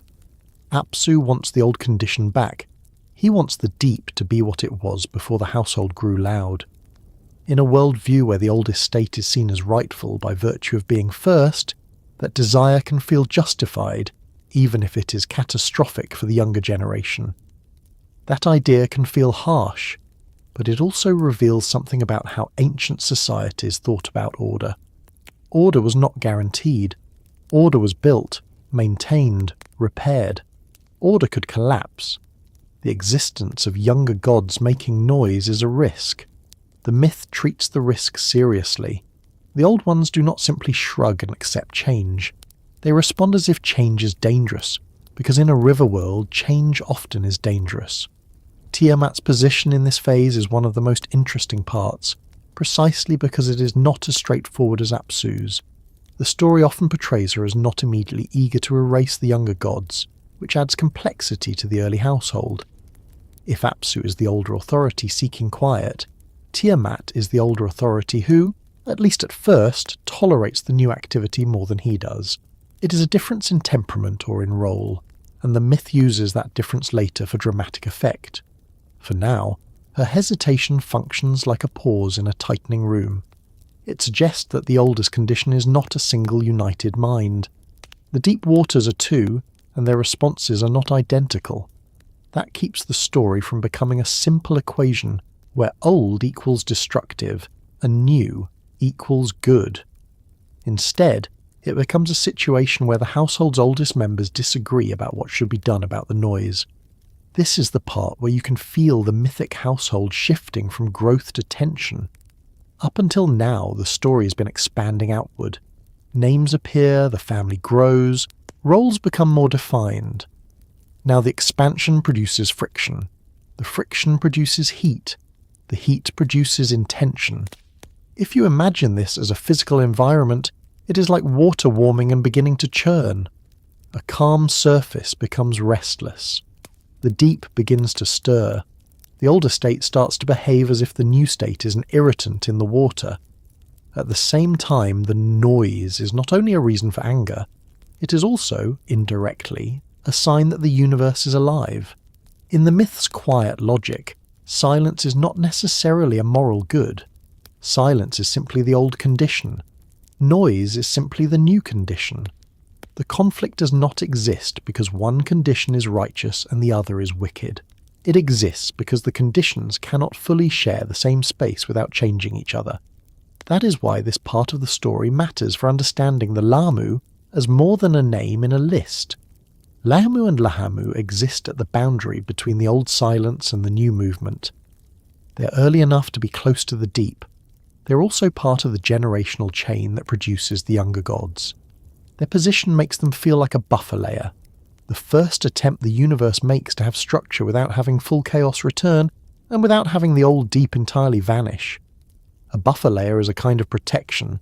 It absorbs, it separates, it reduces shock. But a buffer also has limits. When the household grows beyond a certain size, even the buffer cannot keep everything calm. The noise reaches the oldest depths anyway. In Mesopotamian life, there is a direct parallel. A city might build levees, dig canals, and maintain banks, creating layers of protection against floods. Those protections work until the flood is too large, or until maintenance fails, or until the river changes course. Then the old water takes its space back. The myth captures that same anxiety. The world is being built, but the deep is still there, still capable of reclaiming everything. So Apsu's desire for silence is not simply a cranky old mood. It is the deep remembering its own power.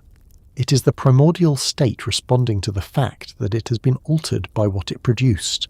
There is also a political echo here, and it is gentle but real. The Enuma Elish, in its later form, supports the idea of new authority rising and establishing order. In Babylon, that new authority becomes linked to Marduk, and the myth becomes a story about how legitimate rule is won through conflict and then used to structure the cosmos. But that later political purpose depends on the early household conflict. The myth needs the old ones to resist. It needs the old ones to want silence back. Without that resistance, there is no struggle, and without struggle, the later claim of rightful kingship does not feel earned in story terms. That does not mean the myth was invented purely as propaganda. It means it was shaped and preserved in a world where stories did political work. A society that lives under kings and empires naturally likes a cosmic story, where kingship is established through overcoming chaos and then maintaining order. Still, before that large political arc takes over, this part remains intimate. It is a story about sleeplessness, about annoyance, about a home that no longer rests, about the feeling of a calm environment becoming crowded. If you have ever tried to sleep while someone else in the house is still awake and moving around, you already understand the emotional core. You can love them and still wish the noise would stop. You can want them to thrive and still want silence back. The myth takes that ordinary feeling and gives it the biggest possible stage. In some tellings, the younger gods are described as dancing or moving in ways that disturb Apsu's rest. Whether or not the specific imagery is emphasized, the theme is consistent. Their liveliness makes the old ones unable to settle. In a world where the deep is personified, that inability to settle becomes a problem that demands a solution. The solution Apsu begins to consider is harsh. It is not negotiation. It is not a request. It is erasure. If the noise is caused by the younger gods, then remove the younger gods, and the old deep returns to quiet. There is something chillingly clean about that logic. It is the logic of a force that does not yet share power. In the earlier stage, Apsu and Tiamat are everything. Once the family grows, they are no longer everything. Apsu's plan is an attempt to make the universe return to a state where he can be everything again. The younger gods in the story become aware of the threat. Awareness is another form of noise in a sense. It is the moment where the new generation realizes that existence is not guaranteed. That realization changes how the divine household behaves. Innocent liveliness begins to harden into caution and strategy. The universe is learning what danger is. This transition is often associated with Enki, the deep wisdom figure, because Enki's role in the larger myth is frequently that of cleverness and craft. He is the one who understands hidden forces, who knows how to use knowledge to counter raw power. But Enki's involvement belongs more to the next movement of the story, where the complaint becomes a crisis and where the younger gods respond to the threat with action. For now, it is enough to sit in the atmosphere. The household is too loud. The oldest power wants quiet. An advisor reinforces the desire and suggests a decisive solution. Tiamat's response is not identical, adding tension within the oldest pair. The younger gods sense danger for the first time.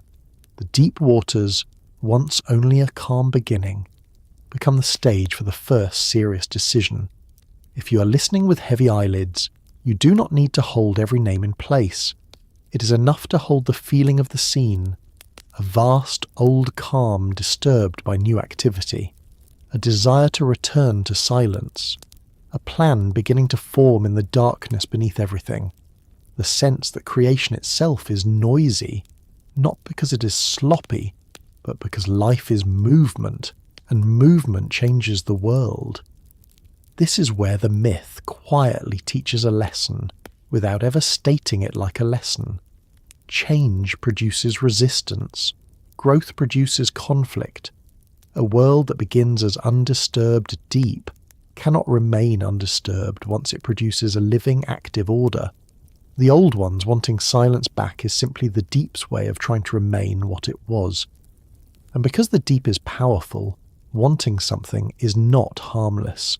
Wanting silence back becomes an intent to act, and intent in a mythic household becomes the first crisis the cosmos has ever faced.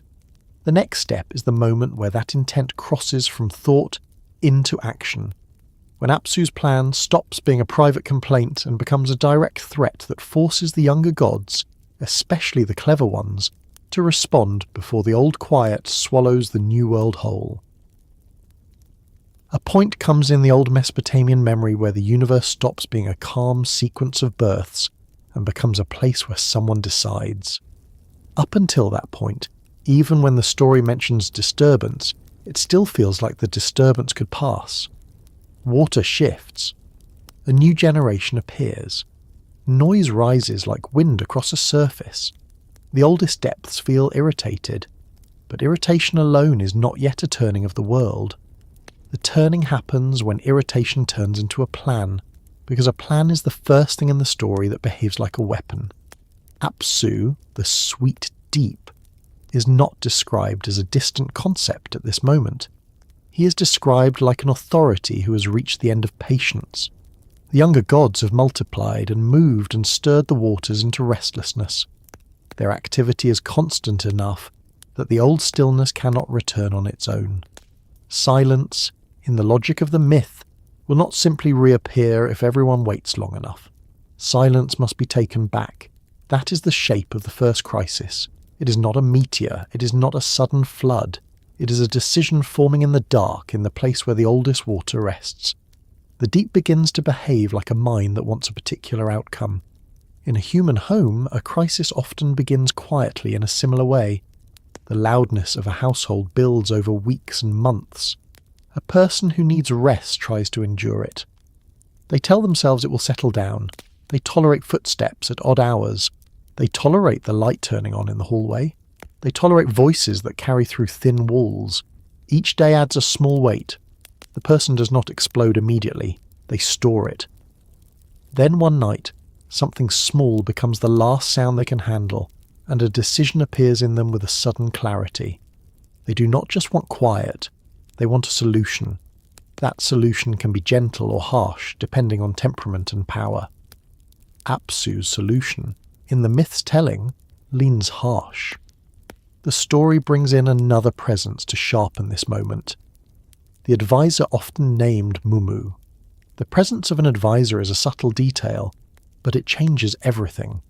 A plan is easier to hold when it is shared. Anger feels more justified when someone else nods along. Fatigue hardens when it is echoed. In the myth, Apsu's complaint becomes more than a complaint once it is carried into conversation. It becomes a proposal. It becomes intent. The idea is simple in structure and enormous in consequence. The younger gods are the source of disturbance. Remove them, and the disturbance ends. The old deep returns to stillness, and the oldest order becomes the only order again. There is something cold about how straightforward that is. No negotiation. No attempt to teach the younger ones to be quieter. No accommodation. It is restoration through elimination. The universe, in that instant, reveals a darker possibility. Creation is not automatically welcomed by its source. The source can reject what it produced. That is why this is the moment the cosmos turns. Before the plan, the story is an unfolding. After the plan, the story is a contest. Once someone intends harm, everyone else must begin calculating, guarding, reacting. The universe becomes political. It becomes strategic. It becomes a place where survival is not assumed. Apsu's desire for silence is not framed as a moral failure in the oldest memory. It is framed as a natural response of an old power that cannot share space. The deep was first. The deep knows itself as first. In the logic of being first, there is an expectation of permanence. The younger generation does not treat firstness as a right. They treat existence as a fact. Their lively movement is not an argument, yet it functions like one. It proves that the first state cannot remain untouched. The myth makes the crisis feel inevitable by the way it presents the old one's exhaustion. Apsu is disturbed in his rest. He cannot settle. He cannot lie in the calm that once belonged to him. The language does not need to be elaborate to communicate the point. The deep cannot sleep. For a bedtime story, that detail has a strange resonance. Sleep is a kind of surrender. It requires safety. It requires the body to believe it can let go. When sleep becomes impossible, the body begins to behave like a frightened animal, scanning for threats. The myth uses that logic at a cosmic scale. Apsu's inability to rest becomes the justification for a drastic action. He's not simply annoyed. He is destabilized, and in his destabilization he seeks to stabilize himself by erasing what disturbs him. Even Tiamat in the early stage adds tension by not moving in perfect agreement. Depending on how the lines are read and retold, she's not initially eager to destroy her own offspring. Her presence in the scene is still immense, still the salt deep, still a power that can swallow. But her first posture is not always open attack. That difference matters because it makes Apsu's plan feel like a choice rather than a law of nature. The deep waters are not a single unified will. They are two, and the two do not respond identically to the noise of creation. That split is important because it shows that the first crisis is not only a fight between generations, it is also a tension within the oldest level itself. The oldest order is already complicated. Even before war, the beginnings contain disagreement. At this point, the younger gods become aware of the danger. The myth does not need to describe every messenger and every whispered line. It simply needs to signal that knowledge spreads. The household hears. The new generation realizes it is being discussed as a problem to be solved, not as a family to be tolerated. Awareness is the moment when innocence ends. Once you know an authority intends harm, you cannot return to carefree movement. Every sound you make becomes a risk. Every gathering becomes a potential target. Every bright burst of activity becomes evidence against you. This is another place where the story feels strangely real. Households change when someone realizes they are not safe. Even a child can feel it. Voices lower. Doors close more softly. People listen for footsteps. The atmosphere becomes thick with cautious attention. The Enuma Elish is not describing a child's bedroom, yet the emotional mechanics overlap. Safety is a condition. Remove it, and everything becomes sharper, quieter, tense. The younger gods, now facing the possibility of erasure, respond in the only way a threatened group can respond. They consult, they gather, they talk. The myth gives this consultation a formal weight, as if a council has formed. Again, the specific names and the exact details depend on how the lines are translated and how the retelling chooses to emphasize them, but the structure is clear. A threat from above or from beneath creates a meeting. The meeting creates a plan. The plan becomes the counterforce that will shape what comes next. There is a quiet meaning to the fact that the younger gods respond with consultation rather than immediate violence. It suggests that at this stage the new generation still treats order as something that can be made with agreement. They behave like a developing society. They do not yet behave like a battlefield. Their first instinct is to gather and consider, to understand the threat, to decide what to do. In a story that will later become full of battles and cosmic rearrangements, this early council feels like the first hint of law, the first hint of politics. The universe, newly populated, invents governance as soon as it needs to defend itself. The crisis is also, in a sense, the first time the cosmos experiences fear. Fear is not named as an emotion with a modern psychological label, but it functions as fear. The younger gods fall silent. They are described as troubled. Their activity is interrupted. Their noise stops, not because they have become polite, but because they realize that noise attracts consequence. That shift is dramatic even when told quietly. A world that was lively becomes still under threat. The very thing that irritated Apsu, the noise, is temporarily removed, not by his success, but by the younger god's reaction. Yet the threat does not vanish because the noise stops. Once a plan exists, it remains in motion. Silence does not undo intent. Silence only changes the atmosphere in which intent acts. This is why the moment the cosmos turns is not the moment of attack. It is the moment the attack becomes plausible. It is the moment a being at the root of reality decides that reality should be rolled back to an earlier state. From then on, the universe is no longer a one-way unfolding. It becomes a tug-of-war between the old condition and the new condition. Apsu's plan is, at its core, an attempt to reverse creation. That is a remarkable idea to place so early in a creation story. Many origin stories insist that creation is inevitable, destined, blessed. This one allows for the possibility that creation could have been stopped. It allows for the idea that the world might not have survived its own beginning. That makes everything that comes after feel earned in a different way. The later order of gods, the later arrangement of sky and earth, the later rise of kingship and city gods, all of it rests on the fact that creation survived an internal rejection. So in this crisis, the Lahmu and Lahmu take on a particular kind of significance, even if the text does not spotlight them.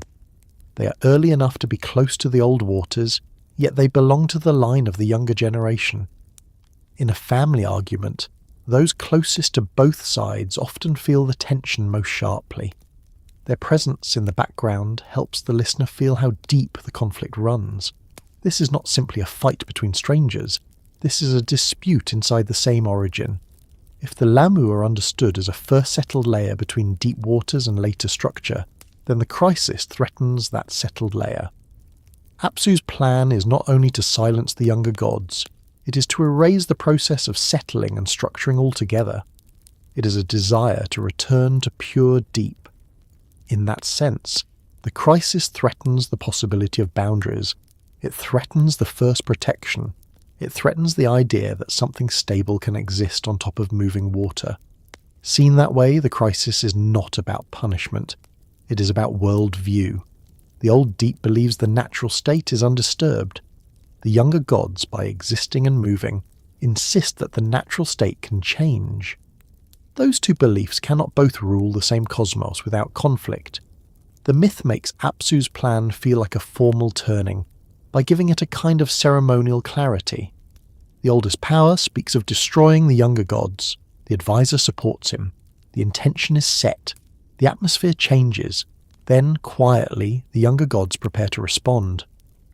This is where Enki's nature becomes important, even before he acts. The mythic household contains many kinds of power, and the oldest powers are not necessarily the most adaptable. Apsu is deep. Apsu is old. Apsu has raw authority. What Apsu does not necessarily have, in the way the story frames it, is flexibility. He is the deep wanting to remain deep. That is a fixed desire.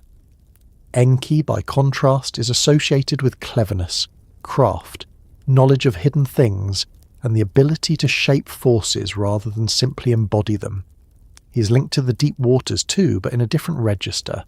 His relationship to the deep is not only identity, it is familiarity. He knows how the deep behaves. He knows what can be done with it. He knows where openings and weaknesses exist. This difference sets the stage for what makes the first crisis so pivotal. It is not simply old power versus new power. It is raw power versus shaped power. It is force versus strategy. The myth's earliest crisis is, in that sense, a lesson in how the universe will proceed from here. The old ones may be enormous, but the younger ones can adapt. They can use knowledge, they can set traps, they can exploit the fact that even the oldest power has patterns and habits. The deep may be vast, but it is not necessarily subtle. Apsu's plan creates the conditions that allow such cleverness to matter. Without the plan, there is no reason for counter-strategy. Without counter-strategy, Enki's special quality remains unused. Crisis is the forge that brings certain types of power to the surface. All of this happens while the deep waters remain the setting. It is still the watery world at this stage, still the primordial environment, still the place where everything is more fluid than solid. The crisis happens in fluid space, which is fitting. Plans in fluid space spread. Threat spreads. Fear spreads. Knowledge spreads. The whole atmosphere becomes like water carrying silt in suspension, a thickness in which something is about to settle. The turn, then, is not a sudden pivot of the universe on a hinge. It is the first time intent appears as a force. Once intent appears, the universe becomes a place where the future can be contested. Apsu wants silence back. The younger gods want existence to continue. Those desires collide, and because the older desire comes with the ability to act, the collision becomes urgent. In a calm telling, it is enough to feel the weight of that urgency without turning it into panic. The myth is not asking you to clench. It is asking you to recognize a turning point. A plan has been formed in the deep. The new generation has heard it. The household has shifted from restless liveliness to quiet caution. The next move will determine whether the cosmos remains a growing family or collapses back into old stillness. And among the younger gods, one presence begins to stand out, not by shouting, not by gathering an army, but by thinking in a way that fits the deep itself. Enki's kind of power is the kind that moves quietly through water, that finds a channel, that changes a current without announcing it. The first crisis makes room for that kind of power to matter, and as the threat tightens, the story naturally leans toward the one who can answer an old force with a new method, the one who can meet Apsu's desire for silence with a silence of his own that functions like a spell rather than a surrender. When the younger gods first hear that Apsu is no longer merely complaining, that he has moved from irritation into intention, the atmosphere of the whole divine household changes in a way that feels instantly recognizable. Not because it is loud, but because it is suddenly careful. The kind of careful that appears when a room realizes it has been overheard. The kind of careful that makes even laughter feel risky. The myth describes them falling quiet, and that quiet is not peace. It is the first sign that the universe has learned what threat feels like. In that hush, Enki, also called Ea in the Babylonian telling, becomes the one who can do something the others cannot. He does not answer Apsu with louder noise. He answers him with a silence that behaves like a tool. Enki's power in these stories is not just strength, it is understanding. It is the ability to take the raw conditions of reality and manipulate them the way a skilled hand manipulates water in a channel, guiding it without needing to fight it head-on. The myth frames Enki as superior in understanding, and even when the text is brief, the shape of the moment is clear. Enki learns the full outline of Apsu's plan. He does not rush into a shouting contest.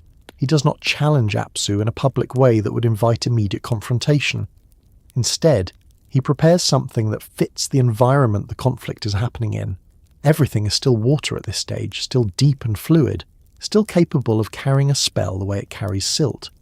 So Enki chooses a response that moves through that watery medium like a dye spreading through a bowl. The response is a spell.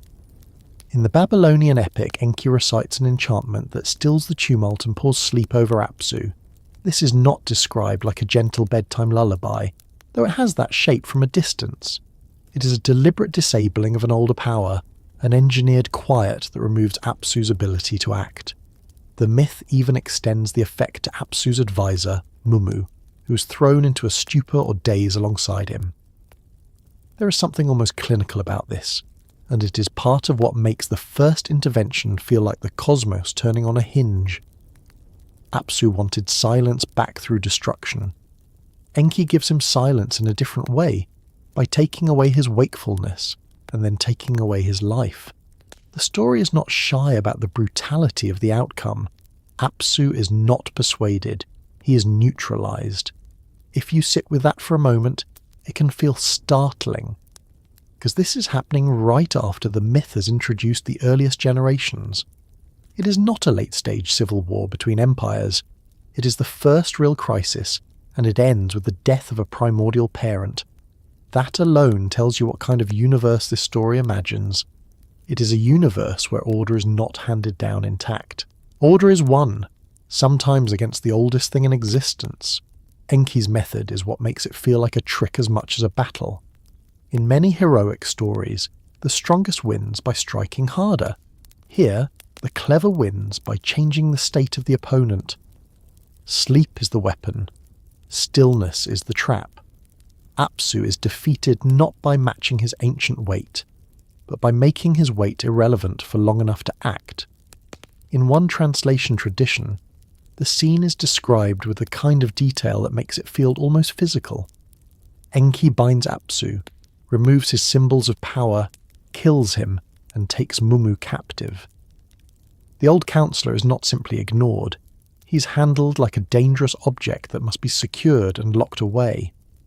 The taking of the insignia matters because it signals that this is more than self-defense. It is a transfer. Enki does not merely stop a threat and walk away. He takes what the old authority wore, and by doing so he steps into a new role. In the logic of ancient kingship, wearing the crown is not just decoration. It is the visible sign that the right to command has shifted. When the myth shows Enki taking Apsu's halo or crown and putting it on himself, it is showing the first change of sovereignty in the universe. That is the shift of power in its purest form. The deep waters began the story as the only reality. They produced the younger gods.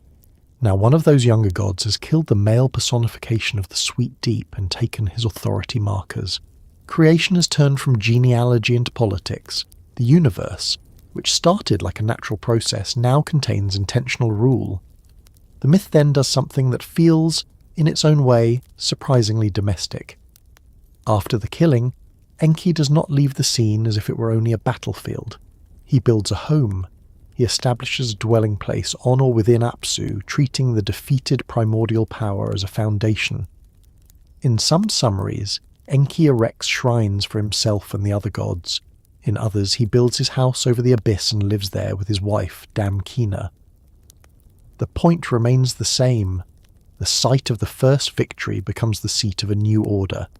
If you want a gentle, ordinary image for what the myth is doing here, you can think of it as the difference between a storm that passes and a storm that changes the coastline. Apsu's defeat is not a passing event. It redraws the shoreline of authority. The deep is no longer the untouched beginning. It becomes a place occupied by a younger god who understands it, controls it, and uses it as a base. This is where the Lahmu and Lahmu begin to feel less like a quiet pair in a list, and more like witnesses to a turning that will define the rest of the cosmic family story. They stand close to the oldest waters in the genealogy, yet they belong to the line that benefits from Enki's victory. They are not the ones casting the spell, but their existence is part of what the spell is protecting. If Apsu had succeeded, the line would have been cut. The first pair would have been erased along with everyone who came after. Enki's intervention preserves the unfolding of generations, even as it violently ends a primordial figure. That preservation is not gentle, but it is effective.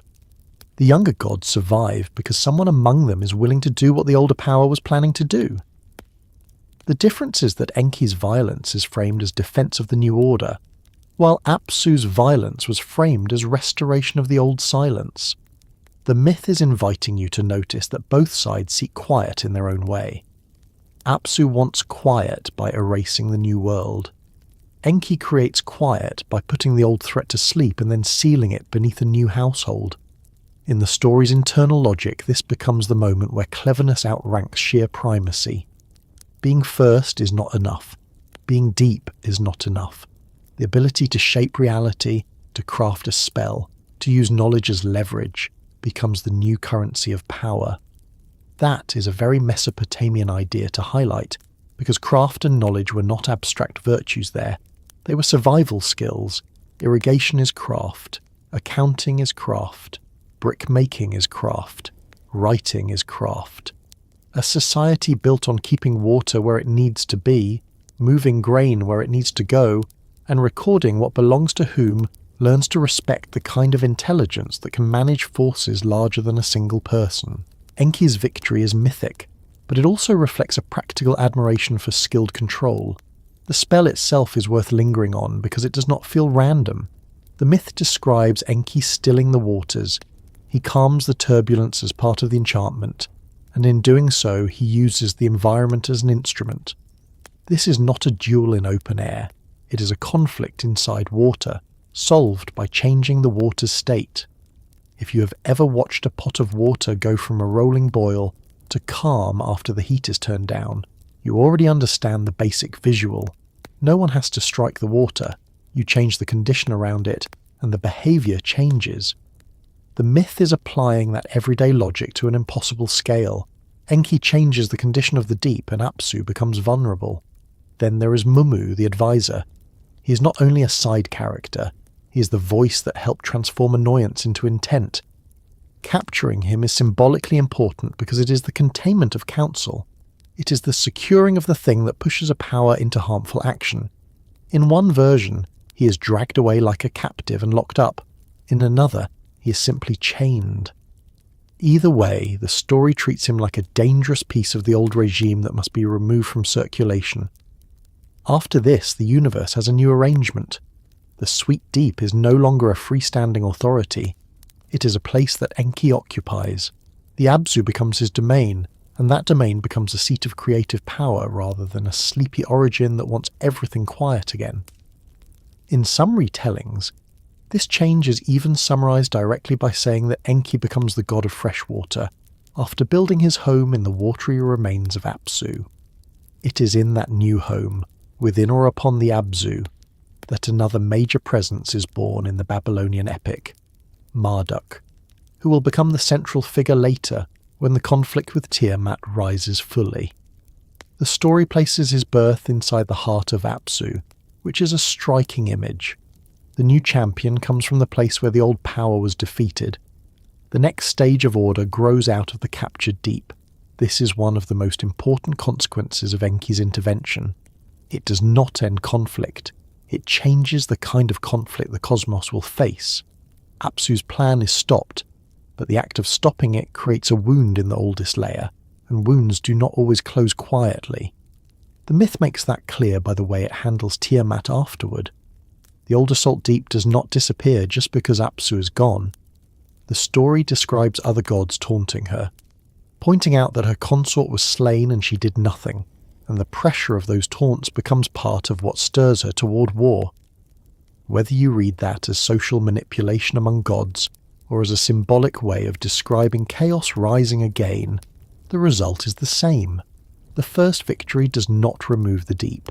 It provokes it. So Enki's trick and spell produce a shift of power that is real, but it is not tidy. It is like building a dam.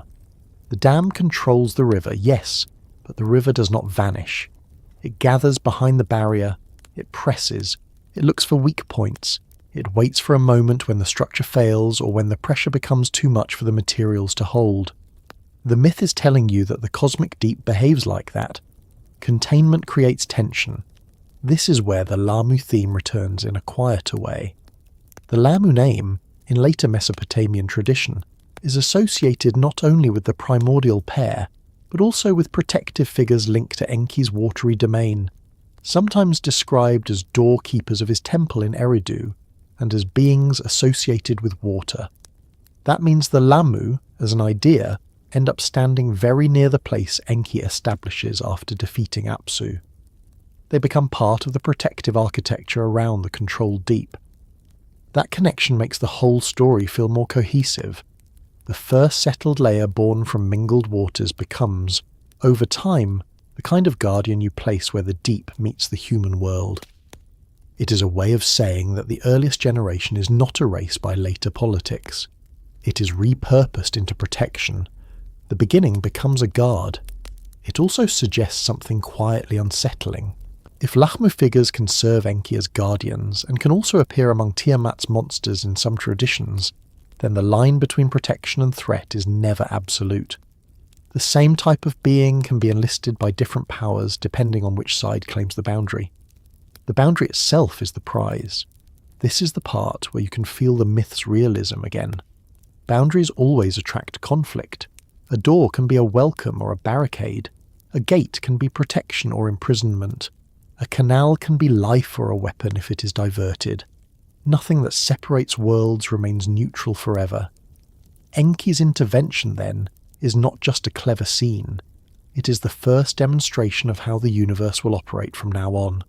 Power will shift through strategy. Authority will be taken and worn. Space will be claimed and turned into a home. Old forces will not vanish. They will react. The deep will remain, and the deep will remember. If you're listening while your thoughts are slowing, it can help to let this part settle in simple images.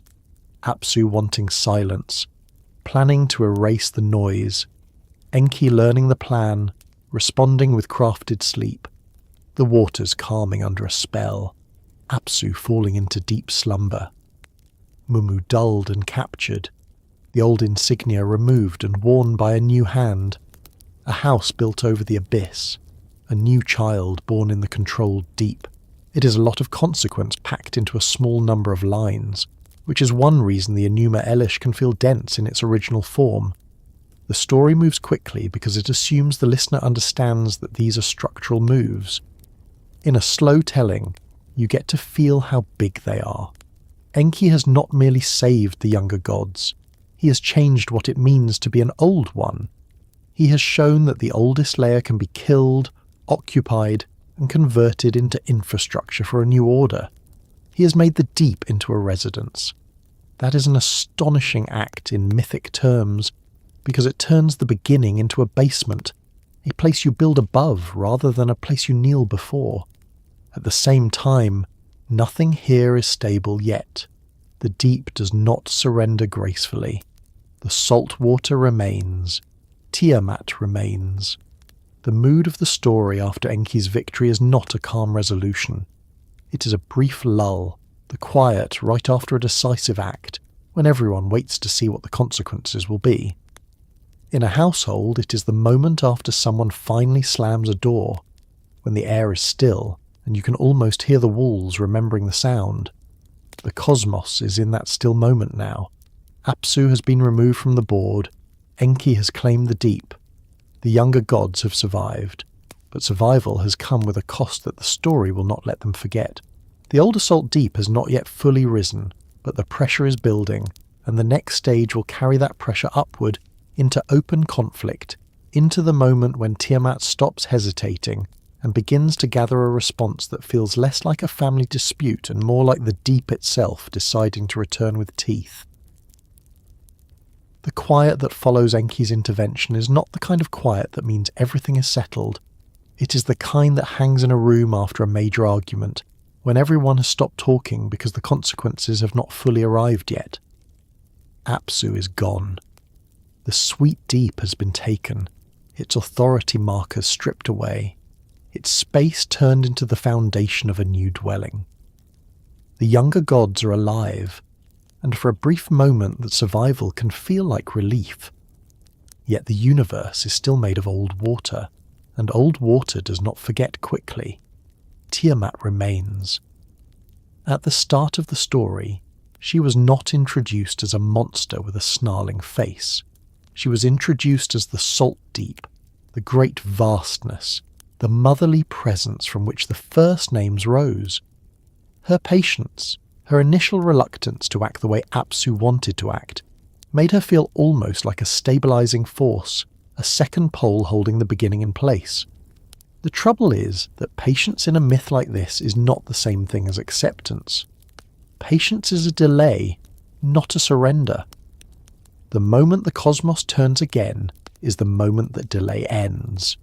The myth presents that ending in a way that feels both cosmic and uncomfortably personal. Tiamat, as the remaining oldest power, becomes surrounded by the sound of the younger gods talking about what happened. Some versions emphasize that she is taunted, prodded, pushed by the voices around her. The younger gods, in their relief, are not careful. They are alive, and being alive makes them bold. They speak as if the old deep has been handled, as if Apsu's death is the end of the matter. In that tone there is an insult, whether it is meant or not. The insult is that the old order can be dismantled without consequence. It is not hard to imagine how that would land, even in human terms. Someone loses a partner. The household keeps laughing. The noise returns. The air begins to feel like mockery. Grief, even when it is ancient and inhuman, has a way of turning into something hotter when it's surrounded by carelessness. In the myth, that heat becomes momentum. Tiamat's rise is not described as a slow philosophical decision. It is described as a reaction that grows into preparation. The salt deep shifts from tolerating the new household to confronting it. When she rises, she does not rise as a polite complaint. She rises as a returning environment. She rises as the deep remembering that it is capable of swallowing what floats on top of it.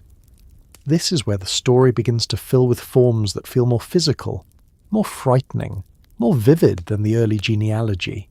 Names stop being enough. Shapes arrive. The myth begins to speak in the language of threat that can be pictured. Tiamat begins to create monsters. That creation is often described like a deliberate manufacturing of danger. The myth lists beings that are part animal, part nightmare, the kinds of shapes that make sense in a world where people live alongside real predators, real disease, real storms, and the constant possibility that the river will decide to enter your home. These creatures are not designed to be realistic. They are designed to be convincing. They are designed to embody the feeling that chaos does not fight fairly. Chaos does not appear as one enemy in one form. Chaos appears as many different dangers at once.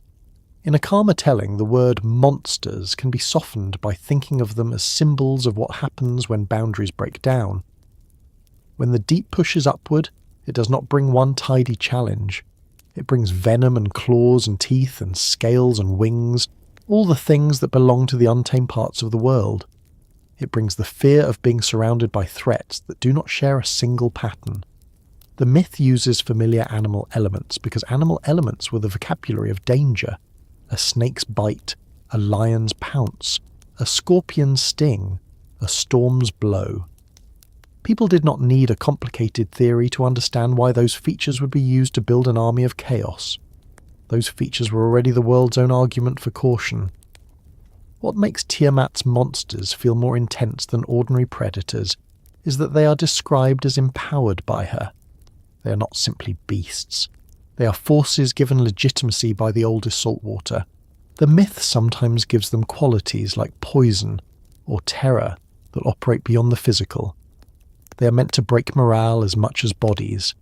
A soldier who can be wounded is frightening. A soldier who makes you feel weak before you even touch them is worse. Along with the creation of monsters, the story introduces the idea of banners, standards, and command. That detail matters because it shows that Tiamat's rise is not a blind flood. It is organised opposition. It is chaos that learns to behave like an army, which is deeply unsettling thought in any worldview. An unorganised danger can sometimes be waited out. An organised danger must be answered. The myth turns the deep into a political force. The storm before Marduk is not only the appearance of many creatures, it is the formation of a hierarchy among them. Tiamat does not merely unleash a swarm and hope for the best. She appoints leadership. She chooses a figure to stand beside her, to function as a commander, a consort, a focal point for authority that the monsters can obey. This is where King enters the scene in many tellings. He becomes the one elevated, given command, and treated as the face of the army. That elevation is not only a personal promotion, it is an administrative move. An army needs an officer structure. A flood does not need officers, but a war does. Tiamat's rise turns the deep into a war. Then comes the object that gives the whole conflict a sharp edge, the Tablet of Destinies. In Mesopotamian imagination, destiny is not an abstract cloud floating over life. Destiny is often treated as a kind of legal authority. It is the right to decide outcomes, to declare what must happen, to fix the order of events. If you want to picture it in a grounded way, you can imagine a clay tablet with an official seal. Whoever holds it holds the legitimacy to command, to decree, to define what is allowed and what is forbidden. Laws are written, contracts are written, ownership is written. The universe itself in this myth can be treated as something that is administered through written authority. The Tablet of Destinies is that idea raised to a cosmic level. It is the ultimate document. It is the cosmic seal. When Tiamat gives that tablet to Kingu, she's not merely handing him a trophy. She's granting him the right to speak with authority that even other gods must recognise. The conflict stops being a simple brawl of raw forces and becomes a contest over legitimacy. The deep is claiming not only the power to destroy but the right to rule. For the younger gods, this is a different kind of fear. You can defend yourself against claws and teeth. Defending yourself against legitimacy is harder. Legitimacy makes the enemy's actions feel like they are backed by the structure of reality itself. If the wrong hands hold the cosmic seal, then even victory can feel unstable, because reality will keep trying to obey the seal. This is the moment when the younger gods begin to understand that Enki's victory over Apsu did not finish the problem. It changed the problem into something larger. Apsu's plan was to erase the younger gods for the sake of quiet. Tiamat's rise is not just a reaction to noise, it becomes a reassertion of the primordial order through organised war. It is the deep refusing to be turned into a basement under someone else's house. There is a practical logic to why the myth goes in this direction. Societies that live under the pressure of empire understand that conflict is not only about who can hit harder, it is about who can claim the right to command. It is about symbols, documents, seals, and ceremonies. The Enuma Elish, in the form that became prominent in Babylon, is a story that understands power as both physical and legal. The Tablet of Destinies makes that explicit. As Tiamat's army takes shape, the mood among the younger gods shifts again. The earlier hush after Apsu's death becomes a heavier silence. The household is no longer worried about one older figure acting alone. It is facing a mobilised deep with leadership, symbols, and an array of threats that feel designed to overwhelm. The myth often describes the younger gods gathering to respond, and their response is telling. They do not immediately rush into battle. They hesitate. They are shaken. They taste fear. In some lines they are described as trembling, as shrinking back. Even the gods are affected by the idea that the deep has risen with an organised force. That detail is important because it shows that the deep is not merely the past. It is still dangerous in the present of the story. At this stage, the war has not yet happened, but the war is already shaping reality. It is changing behaviour. It is changing posture. It is changing how the younger gods relate to one another, because crisis forces hierarchy. In calm times, a group can behave like equals. In war, someone must lead or everyone scatters. The storm before Marduk is full of this pressure. It is full of the younger gods searching for a way to answer Tiamat without being swallowed by her scale. They have power, but their power is distributed. Tiamat's power is concentrated in her role as the source of the sea and the oldest remaining water. Her monsters are an extension of that concentrated authority. Her banner is not only a flag, it is the signal that a single will is commanding many forms. One of the most unsettling elements in this part of the myth is how it suggests that the deep can produce any shape it needs. If a snake is needed, it produces a snake. If a dragon is needed, it produces a dragon. If a scorpion man is needed, it produces that. Chaos is not limited to one tool. Chaos is improvisation with resources that feel infinite. That improvisation makes the younger god's usual strength seem smaller. Skills and cleverness matter, but the opponent is not a single target. The opponent is the environment itself acting as an enemy. Yet even here, the myth is not only interested in terror, it is interested in the mechanics of power. Tiamat's rise shows something that will matter later when Marduk appears as the champion. It shows that raw origin power can be organised, but organisation itself introduces vulnerability. A swarm with no leader is hard to negotiate with. An army with a leader can be challenged by targeting command. A banner can be captured. A tablet can be stolen. The very things that make Tiamat's force coherent are the things that can be contested. That is the quiet tension under the surface of the monster imagery. Tiamat's war is terrifying, but it is also structured enough to be fought. This is also where the Lahmu thread becomes strangely relevant, even though the story is not yet focused on it directly. The Lahmu began as a primordial pair, early names born from the mingled waters. Later, the name Lahmu can appear as a protective figure associated with watery depths, often tied to Enki's domain. In a world where names carry weight and can be reused across contexts, it becomes possible for the same name to sit near protection in one setting and near threat in another. That is not a mistake. It is a feature of how mythic categories work. The earliest beings are not purely good or purely evil. They are old. They are flexible in meaning. They can be enlisted by whichever side claims the boundary. So when Tiamat rises and populates her side with many forms, it is not shocking that the narrative ecosystem around her can include beings that feel like they belong to early layers. The older the conflict becomes, the older the pieces it drags into play. A war about whether the deep will rule again naturally pulls in the language and imagery of the deep's earliest generations. The ancient layers of the cosmos are being activated. This can be pictured in a simple way. Imagine a city that has been built over centuries. Under the new streets are older streets. Under those are older walls. Under those are foundations from buildings long gone. When a major earthquake hits, the newest buildings shake, but so do the older layers. Old bricks fall out of old walls. Old tunnels open. The deep history of the city becomes relevant again because the ground has been disturbed. Tiamat's rise is like that kind of disturbance for the cosmos. It makes the oldest layers matter again. The younger gods, facing that, begin to search for a champion, someone who can stand against Tiamat's scale and also deal with her organisation.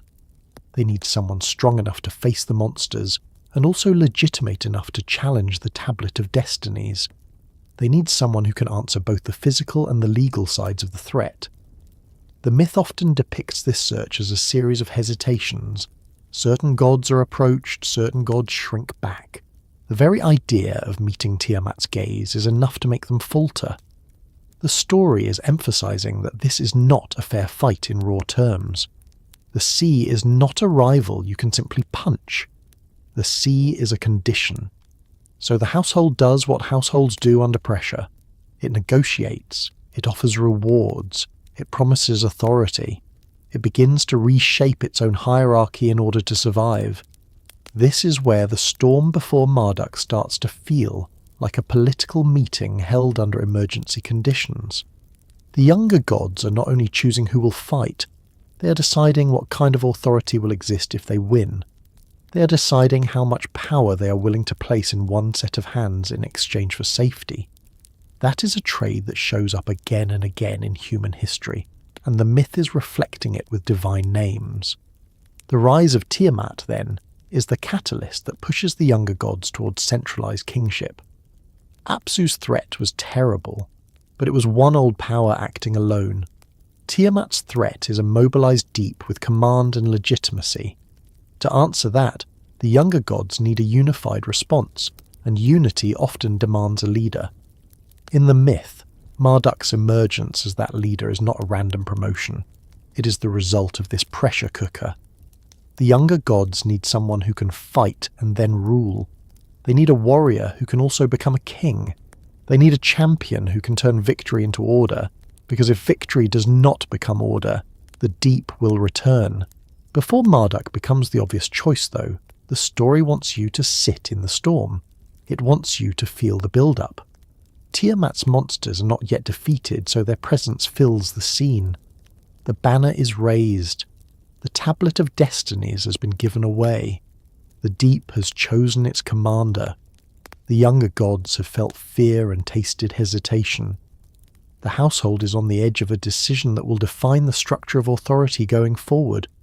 A calm telling can linger here without making it melodramatic, because the myth itself provides enough concrete details to keep the mind engaged without needing exaggerated language. There are monsters in formation. There is leadership established. There is a document of cosmic authority in the wrong hands. There is a gathering of gods who realize they cannot each handle this alone.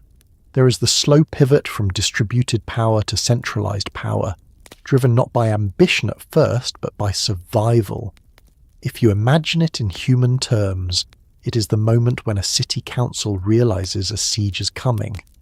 They stop debating small matters. They start asking who commands the walls. They start counting supplies. They start appointing roles. They start making promises about what will happen when the siege is lifted, because promises are how people convince others to take on deadly responsibility. The myth treats the divine council in a similar way. The storm before Marduk is full of bargaining, even if the ancient lines compress it. The gods will offer him supremacy if he can win. That offer is the beginning of a new order. It is the younger gods admitting that they need a king. Tiamat's rise forces that admission. She is not only an enemy, she is a pressure that shapes political structure. By becoming organized and by holding legitimacy through the tablet, she forces the younger gods to respond with their own legitimacy structure. They cannot face her as a loose family, they must face her as a kingdom. This is why the monster imagery and the banner imagery belong together. Monsters alone would be frightening but chaotic. Banners and tablets make the threat coherent. Coherent threats demand coherent responses. Now, as this part of the story reaches its tightest point, the scene begins to shift toward the one figure who can take the offered role. The myth begins to lean toward Marduk not because he is already fighting, but because the universe has been shaped into a situation where someone like him becomes necessary. The deep has risen. The monsters are gathered. The seal of destiny has changed hands. The younger gods are ready to concentrate power in exchange for a chance to survive. The next movement is not the battle itself yet, but the decision of who will stand, and the quiet consequences of that choice ripple backward through the whole family line, including the earliest names like Lahmu and Lahmu, because once a new king is crowned in the cosmos, every older layer must decide whether it becomes a foundation, a guardian, a memory, or a stubborn piece of the deep that refuses to settle. When a story reaches the point where banners are raised and forces gather, the mind naturally starts sorting everything into sides. It is a habit that feels almost automatic. On one side, the younger gods, newly threatened, newly aware, now scrambling for a champion and a plan. On the other side, the old salt deep, newly furious, newly organized, assembling a storm with teeth and names and a seal of authority, meant to make the storm feel inevitable. Yet the Lahmu do not fit neatly into that sorting. They are present early, so early that even the idea of sides feels like something that belongs to a later stage of the universe, the stage where there are rules to break and loyalties to test. Lahmu and Lahmu appear at the point where the story is still mostly about the deep waters giving birth to the first separations. They are not introduced with weapons. They are not introduced with speeches. They arrive as the first stirrings that make later households possible. That position alone makes them difficult to place in a war, because wars are about choices, and the Lahmu, in their oldest memory, are more like conditions than choices. Even their name behaves in a way that refuses neatness. In the oldest genealogy, Lahmu and Lahmu are a primordial pair, the first offspring of mingled waters. In later Mesopotamian ritual life, a figure called Lahmu can show up not as a primordial parent but as a protective presence, a guardian at a threshold, a being linked with watery depths and with the domain that later belongs to Enki. Those two uses do not have to be identical. Ancient traditions reused names. They stretched meanings across centuries. They let one word carry more than one layer of memory. Still, the overlap is suggestive. A being linked to the earliest layer of reality can also become a being placed at doorways and foundations, because doorways and foundations are where reality feels most vulnerable. So when Tiamat rises and the story begins to feel like an approaching storm, the question of where the Lahmu stand is not simply a matter of picking a flag. It is about understanding what kind of beings they are supposed to be, and what kind of beings a war like this can even reach. One way to approach it is to imagine the divine household not as a tidy family tree, but as a layered building. The deepest layer is water. On top of that comes a first settling, a first stability, a first pair that marks the start of distinct presence. On top of that comes widening horizons, then clearer domains, then the more familiar gods with roles and tempers and alliances. In a building like that, you do not expect the foundation to march out into the street carrying a spear. The foundation does not pick sides the way the people living on the upper floors pick sides. The foundation holds, or it cracks, or it shifts under pressure. Its position is structural. If Lahmu and Lahmu are that kind of first settling layer, then their stance in the conflict is not primarily political. Their stance is the stance of the boundary itself. They are what makes it possible for there to be an inside and an outside in the first place. They are the first hint that the deep can produce something that is not simply deep. In a war between the deep and the newer order, the Lahmu might be less like soldiers and more like the wall everyone is fighting over. Walls can be claimed, walls can be guarded, walls can be breached, walls can be rebuilt. A wall does not usually announce allegiance, but it becomes the object that reveals allegiance through who stations themselves on it, who repairs it, who tries to undermine it. That is one of the reasons the Lahmu feel older than sides. They can be used by sides, but they are not necessarily born from the logic of sides. There is also a gentler, almost domestic way to picture it. Think of a family dispute where the loudest conflict is between a parent and the grown children, while an older grandparent sits silently in the corner. The grandparent is part of the family, and the dispute technically involves them, but the dispute also belongs to a different tempo than their own.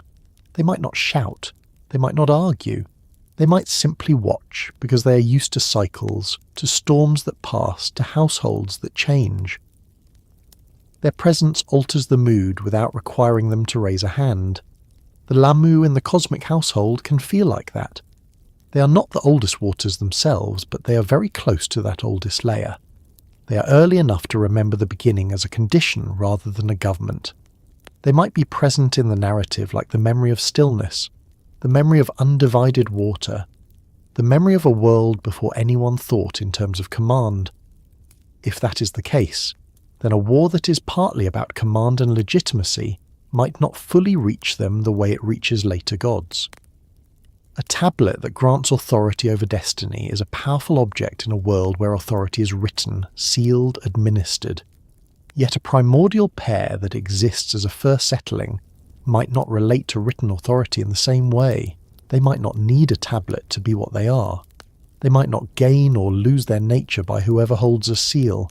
They might be closer to the basic material fact that the deep once settled enough for something stable to exist. That interpretation makes them bystanders, but not weak bystanders. More like immovable bystanders. It is easy to imagine that in the mythology's internal feeling, some forces are too early to be recruited. They are present like gravity is present. You do not ask gravity to choose a side. You build within it. You fight within it. You sometimes exploit it. You sometimes suffer from it. It stays. Still, the story world is not content with only one reading, and that is part of its richness. Another interpretation pulls the Lahmu closer to Enki, closer to the younger god's side. Not because they are younger, but because later tradition places a Lahmu figure near Enki's watery home as a guardian. If Enki takes the sweet deep and builds his dwelling there, then the guardians of that dwelling occupy a meaningful position. They stand at the threshold where the controlled deep meets the rest of the cosmos. They are the ones who, in ritual imagination, protect the place where the old water has been turned into a seat of new order. In that reading, the Lahmu are not neutral. They are protective. Their job is to keep the deep from spilling out of its proper place. Their job is to keep the old chaos contained so the newer world can function. And if that is their job, then Tiamat's rise threatens their job directly, because it is the deep refusing containment. It can even be understood in a very practical way. If Enki's victory over Apsu is like building a dam, then the guardians of the dam become essential. A dam is never fully safe simply because it exists. It must be watched. Its edges must be protected. If pressure gathers behind it, small weaknesses become disasters. In that kind of situation, the watchers at the boundary are not decorative. They are the ones who notice the first hairline crack, the first seep, the first sign that water is trying to reclaim the land. So a Lahmu figure as a guardian near Enki's domain would belong naturally to the side of containment, the side of the new order. Not as a politician, but as an immune system. Their loyalty would be practical rather than emotional. They would side with the world that has edges, because their existence as guardians depends on edges meaning something. Yet even that is not the only layer, because Mesopotamian myths often allow the same category to appear in more than one place. Names of early beings can be reused as names of threatening beings. Guardians and monsters can share features, because what protects a threshold from one direction can threaten it from another. A gate that keeps strangers out also keeps prisoners in. A wall that protects a city also blocks the people inside from leaving during a siege. Protection and confinement are two faces of the same structure. That is why the question of whether the Lahmu are loyalist to Enki, bystanders, or something older than sides does not have to resolve into one clean answer. The name itself suggests a boundary role, and boundary roles are rarely pure. Consider the visual language of guardian figures in Mesopotamia. Many protective beings look fierce on purpose. They are meant to scare away what approaches. Their aggression is part of their protective function. If you are the homeowner, the fierce face is your friend. If you are the intruder, the same face is an enemy. The face does not change. The meaning changes depending on which direction you approach the threshold. Now apply that to the cosmic conflict. If Lahmu as a type of being is associated with guarding watery boundaries, then to the younger gods those beings can represent protection of the new order. To Tiamat, they can represent betrayal, because they are waterborne beings now standing against the sea's return.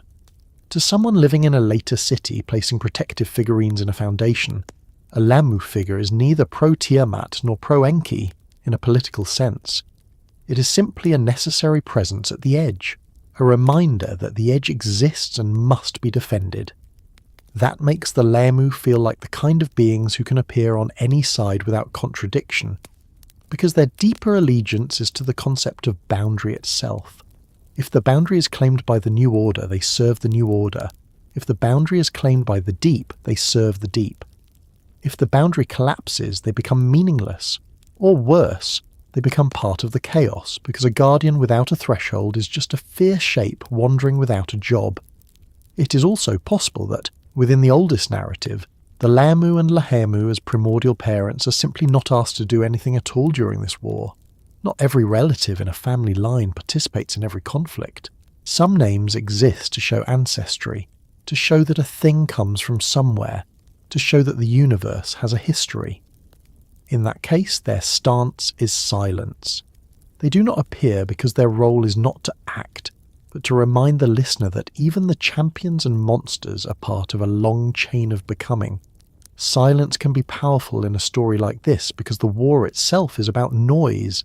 Apsu wanted silence back. The younger gods were noisy. Tiamat rises partly because noise continues after Apsu's fall. In that context, a pair that remains silent can feel like a moral axis without speaking. They become a contrast.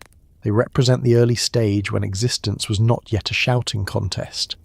Yet silence is also uncomfortable because silence can look like consent. A bystander in a crisis can be interpreted as cautious, or wise, or complicit, depending on who is looking. In a divine war, where power is reshaping the structure of reality, silence can mean survival. It can also mean irrelevance. A being too early to be recruited might become too early to matter, at least in the visible narrative. This is where the title's final phrase matters, the suggestion that the Lahmu might be something older than sides. That phrase is not meant to be vague. It points toward a very concrete idea. Some beings in these myths are closer to the raw materials of creation than to the political drama of later gods. Their nature is not fully captured by terms like loyalist or rebel. Their nature is closer to being a layer of the world. If you think back to the earliest placement of Lahmu and Lahmu, right after Apsu and Tiamat mingle, it becomes easier to see them as a transitional layer. The deep waters are pure potential. Lahmu and Lahmu are the first settled result. After them, the world begins to develop clearer domains. That placement makes them a hinge. And hinges are interesting in conflicts because hinges are where doors swing. When the deep tries to return, the hinge becomes stressed. When the new order tries to seal the deep, the hinge becomes essential. The hinge does not shout. It holds or it fails. So the Lahmu stand by holding. Their stance is structural stability. Their stance is being the first protection that makes the later world possible. Even if later myths and rituals turn the Lahmu name into a walking guardian figure, that guardian figure's entire purpose is still to make holding possible. A calm way to imagine it is to picture a doorway at night. Inside is a sleeping household. Outside is wind and street noise and the unknown movement of other lives. On the threshold stands a carved figure, fierce-faced, silent, meant to keep the inside feeling like inside. That figure does not choose sides in the politics of the street. It chooses the inside by default, because its job is to make inside exist. Now scale that up to the cosmos. The younger gods are trying to make an inside called order. Tiamat is the outside trying to wash over everything. The Lahmu in their guardian form would naturally stand where the inside meets the outside. Their loyalty would be to the inside because without inside, guardianship has no meaning. And yet, the original Lahmu and Lahmu are born from the mingled waters. They are not imported from a different element. They belong to the deep too. They have salt and sweet in their ancestry. That ancestry means that, even if they function as guardians for order later, they are never entirely separate from what they guard against. That makes them emotionally complex in a way the text does not have to spell out. They could be experienced as a kind of tragedy of origins. Waterborne beings used to keep water in check. Tragedy might sound too dramatic for a sleepy telling, so it can be held as a simple tension instead. A boundary is made from what it restrains. A riverbank is made of the river's own deposits. The river cannot be held back by something unrelated to it. It is held back by silt, by mud, by sediment, by the river's own history. If the Lahmu are that kind of first sediment in mythic form, then their position in the war is very clear. They are the bank. Tiamat is the flood. Enki is the engineer who tries to shape the flow. The younger gods are the people living on the land that exists because the bank exists. From that perspective, asking whether the bank is loyal to the land or loyal to the water becomes almost funny in a quiet way. The bank is not loyal. The bank is the compromise between water and land. It exists because both exist. It is the place where neither can fully win. That is why, when the storm before Marduk gathers, the Lahmu can feel like the unspoken stakes. If the deep wins entirely, boundaries dissolve, and the Lahmu as the first boundary layer become meaningless. If the new order wins entirely, the deep is contained, and the Lahmu become permanent infrastructure, guardians that can stand in one place and be useful for ages. If neither wins cleanly, then the Lahmu remain what they always were, the stressed line where forces meet, holding as long as they can. This is also a good place to remember that the Enuma Elish in its later form serves a story of kingship and cosmic administration. The war against Tiamat becomes, eventually, the justification for a new central authority. In that kind of story, early figures like Lama and Lahmu are not meant to compete with the later champion. They are meant to show that the later champion's authority rests on an ancient foundation. The presence of primordial names in the genealogy makes the later king's rule feel rooted in the beginning of time rather than improvised last week. So the Lahmu, by existing and by being part of the chain, lend legitimacy to what is coming. They do not need to march. Their role is to make the claim of order sound like it has always been possible. They are the proof that the deep has always been capable of producing stability, which makes the victory of the new order feel like a fulfillment rather than a fluke. At the same time, the myth does not let you forget that stability was not welcomed by everyone. Apsu resisted. Tiamat resists. The deep resists. This makes the Lahmu's existence feel even more significant. They are the deep's own admission that stability can exist, even if the deep later tries to take it back. They are the first crack in the idea that chaos must remain chaos. If you are listening and your thoughts are slowing, you can let the Lahmu occupy a simple image in your mind. A low embankment at the edge of water, made from the water's own deposits, holding just enough for land to exist. Or a carved guardian at a doorway, silent, present, not there to argue, there to keep the inside feeling safe. Or a foundation stone that never gets thanked, never gets noticed, but without which everything above it would collapse. None of those images requires you to decide whether the Lahmu are loyalists, bystanders, or something older than sides. The images let you feel why the question exists. The Lahmu can be all three depending on which layer of tradition you're looking at. As primordial parents, they are bystanders in the war because their role is ancestry. As guardian figures associated with watery boundaries, they are loyalists to the side that maintains boundaries. As a concept, they are older than sides, because sides are a later invention of a cosmos that has learned to argue. This ambiguous stance also sets up the next movement of the story in a subtle way. The younger gods are about to appoint a champion and promise him supremacy if he succeeds. That promise is not just a political bargain, it is a decision to concentrate power in order to survive. When that happens, everything in the cosmos must adjust, including the oldest layers. Foundations become property of the new king. Guardians become part of the new administration. Old names become titles or memories. So while the Divine Council tightens around its choice and the storm outside continues to gather, the Lahmu remain what they have always been, close to the threshold where one state turns into another. They do not need to raise a banner to matter. Their very presence is a reminder that the war is not only about winning, it is about what happens to the earliest beings, the earliest layers, the oldest names, once a new order claims the right to decide how the universe is arranged, and once the deep has been fought not just as a parent, but as an enemy that must be permanently managed, which is where the aftermath begins to take on its own quiet weight. Because in myths like this, the end of a battle is rarely the end of the rearrangement.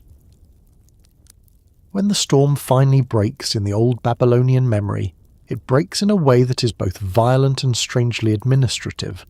The deep rises, banners are raised, monsters gather, a seal of authority changes hands, and then the younger gods do something that feels familiar to anyone who has watched a community face a serious threat. They concentrate power. They choose a champion. They offer him supremacy not as flattery, but as payment for risk. The cosmos, which began as a mingling of waters, becomes a place where leadership is negotiated under pressure, and the negotiation itself changes what the universe will be afterward. In the most famous telling, Marduk becomes that champion. He is not chosen because he is simply the loudest voice in the room. He is chosen because the threat has reached a scale where the younger gods cannot survive as a loose family. They need a single arm to swing, a single mind to decide, a single name that can carry the weight of command. They promise him rule if he succeeds. That promise matters as much as the battle itself, because it means the victory will not return the cosmos to a previous balance. The victory will install a new arrangement.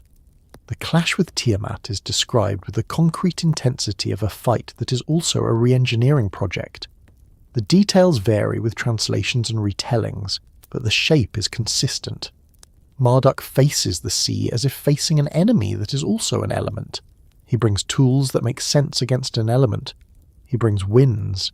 He brings a net. He brings forces meant to immobilize and pierce rather than simply strike. In a story where water is the original condition, the champion's real task is not merely to defeat a foe, but to stop the water from behaving as the only truth. The battle ends with Tiamat defeated, her body made into structure. That is one of the most decisive ideas in the entire tradition. The primordial power does not simply lose and vanish. The primordial power becomes material. The deep becomes architecture. The body of the old sea is divided and stretched into the shape of a world where borders exist. This is the moment where chaos is not merely pushed away. It is converted into the very thing that holds order in place. This conversion is the answer to the question of what happens to primordial gods when new orders rule. They do not always disappear. They do not always remain as personalities with active voices. Often, they are turned into infrastructure. They become the hidden framework that later beings live inside without thinking about it. It is a severe kind of honor, if it can be called honor at all. Imagine being so powerful that you once filled everything, and then being turned into the ceiling and the floor. The new order does not need you to speak. The new order needs you to hold. It needs you to stop moving. It needs you to become a boundary that cannot argue anymore. This is where the story's violence becomes inseparable from its practicality. A society that depends on boundaries, canals, walls, and controlled water understands that the only reliable way to keep chaos from returning is to build it into the structure in a way that limits its freedom. Floodwater that is channeled becomes irrigation. Floodwater that remains unchanneled becomes destruction.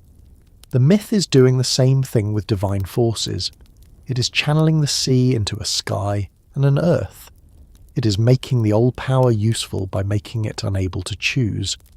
In the aftermath, the younger gods do not simply sigh and return to play. They organize, they assign roles, they distribute tasks, they formalize the new hierarchy. This is not because the myth loves paperwork for its own sake, though Mesopotamian cultures certainly respected record keeping. It is because the myth understands that a victory without administration is temporary. If the world is to stay ordered, someone must manage it, and everyone else must accept their place in that management. The Tablet of Destinies is part of that acceptance. It is taken back from Kingu, the figure elevated by Tiamat as commander. The loss of that tablet is not just a loss of a magical object. It is the collapse of the old deep's claim to legitimacy. It means the war was not only won with force, it was won with authority. The new ruler can now decree, assign, and fix outcomes in the way a king fixes law. Kingu, in many tellings, is punished and killed, and his blood becomes the material for humanity. This is another brutal practicality. The new order needs labour. The gods, having fought to establish a stable cosmos, do not want to spend eternity maintaining it by hand. Humans are created as a workforce so the divine realm can rest. The myth is blunt about this, and the bluntness is important. It shows that order, in this worldview, has a cost, and the cost is carried by someone. If the gods are to be freed from toil, someone else must do it. That detail also matters for the Lahmu theme, because it shows what new orders do to older structures. They keep what is useful, repurpose what can be repurposed, and assign burdens downward. In a divine family tree, the earliest names might be sacred. In a practical universe, even sacred names become part of a system where someone must guard the gate, someone must carry water, someone must sweep the temple floor, someone must keep the boundary from fraying. So what becomes of primordial gods after this kind of rearrangement? First, some are eliminated. Apsu's already dead, neutralised by Enki's spell and action earlier. Tiamat is defeated and converted into structure. Certain figures associated with the old resistance are punished or reduced. Second, some are absorbed. Older powers do not always remain separate in Mesopotamian theology. They can be folded into newer identities, treated as aspects, titles, or ancestors rather than independent authorities. The new king does not necessarily erase every older name. He places them in a lineage that supports his claim, or he assigns them a role that makes them harmless. Third, many primordial beings become places. This is one of the most striking moves in the mythic imagination. The Apsu becomes a domain, a deep freshwater reservoir with Enki's house upon it. The sea becomes a boundary rather than an unbounded everything. The sky becomes a roof rather than a foggy indistinction. The oldest beings, once active, become geography. They become the map itself. Geography is powerful, but it is not a voting member of a council. Geography does not argue. Geography sets the conditions in which arguments happen. When primordial gods become geography, they remain present everywhere, but they are no longer invited to rule. They are everywhere and nowhere at the same time, an old power locked into the shape of the world. This is a useful way to understand why early names can persist for centuries without appearing in everyday prayers the way later, more personable gods do. People may not ask the sea for advice in the same way they ask a city god for protection, yet the sea remains the sea. It remains a force that must be respected. The primordial is never fully gone. It is simply relocated from personality to environment. The fourth outcome is quieter, and it is the one that matters most for the Lahmu. Primordial beings can become guardians, not rulers. When a new order is established, it becomes obsessed with thresholds, because thresholds are where the old order returns. A wall needs gates, a canal needs banks, a house needs a door. A cosmos needs boundaries between sky and sea, between surface and underworld, between life and death, between clean and unclean, between inside and outside. Guardianship is the job that exists because victory is never the same thing as permanence. Victory creates a structure. Guardians keep the structure from being undermined. This is where the Lahmu fit most naturally after the battle, not as generals, not as counsellors, but as the kinds of beings whose whole meaning is bound up with first protection. In their earliest place, Lahmu and Lahmu appear as the first pair after the mingled waters, the first sign that something can settle out of the deep. In later ritual and protective imagination, Lahmu can appear as a guardian associated with watery depths, and with Enki's domain, the kind of figure that belongs at a threshold, the kind of presence meant to keep the wrong thing from crossing. That role makes sense in the aftermath of the cosmic war. Once the sea has been defeated and turned into structure, the sea must be prevented from behaving like the sea again. The world is built out of old chaos, which means the world contains old chaos in its bones. The safest way to live in a house built of dangerous material is to station watchers where the material might break free. So the Lahmu become, in this reading, part of the maintenance crew of reality. The earliest layer is recruited not as a political ally, but as a stabilizing mechanism. The first settled layer becomes the one that stands closest to the deep, not because it wants the deep to win, but because it knows the deep best. A boundary is often best defended by something that came from what it restrains. A riverbank is built from river deposits. A dam holds because it is made from the ground the water flows through. The Lahmu, waterborne, can be imagined as the right kind of guardians to stand at the edge of water's return. There is also another subtle outcome for primordial gods in new orders. They become stories that justify the new order's existence. The older powers are turned into the before that makes the after feel necessary. The new king's legitimacy is strengthened by describing the old world as dangerous, unmanageable, and in need of a champion. This does not mean the old powers are demonized in every sense, but it does mean their narrative function becomes supportive of the new arrangement. Their memory becomes a foundation stone for the new regime's claims. This is especially true in traditions where a city's political rise is woven into cosmic theology.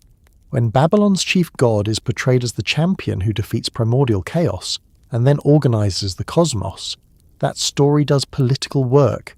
It says that the city's dominance mirrors the universe's proper structure. It says the new king rules because he has earned the right to rule through victory and administration. In that framework, primordial gods are not simply ancient. They are the defeated past whose defeat explains why the present is justified. Yet the myth is too honest, in its own way, to pretend the defeated past is harmless. Even after Tiamat's defeat, the sea remains dangerous. Storms still happen. Floods still happen. The coastline still shifts. The deep still presses. The myth's act of turning her into structure is not a guarantee that fear disappears. It is a statement that fear has been given boundaries, and boundaries are always under stress. This brings us back again to the idea that new orders rule by controlling memory as much as by controlling space. If the deepest threat has been defeated, then the rulers of the new order want people to remember that defeat. They want it recited. They want it embedded in ritual. They want it to serve as a reminder that the current structure is not accidental. It was won, and therefore it must be maintained. In Mesopotamian life, maintenance was not optional. Canals silt up, walls erode, roofs leak, animals get in, disease spreads. The old fears return whenever the physical system fails. The spiritual system mirrors that. If you stop performing protective practices, if you stop honouring the gods, if you let a boundary become neglected, then the unseen world presses in. Whether one reads this literally or symbolically, the pattern remains. Order depends on continuous attention. So what happens to primordial gods is not only something that occurs once in a distant mythic past, it is something that continues in how people think and act afterward. Primordial powers become the background threats that justify rituals. They become the reason a threshold needs a guardian. They become the reason a home needs protective words spoken over its doorway. They become the reason a king needs a ceremony to renew authority. They become the reason a temple is built like a fortress as much as a house of worship. Even the way the cosmos is imagined after the battle shows this ongoing concern. The world is layered. There is an above. There is a below. There are boundaries between them. There is a controlled deep under Enki's domain. There is an underworld with gates and guards. There are heavens with stars assigned their places. Every layer implies potential leakiness. Every layer implies that something might cross if the line is not held. This layered universe is a kind of compromise with the primordial. It does not erase the deep. It packages it. It places it beneath. It assigns it. It names it. It keeps it present but controlled.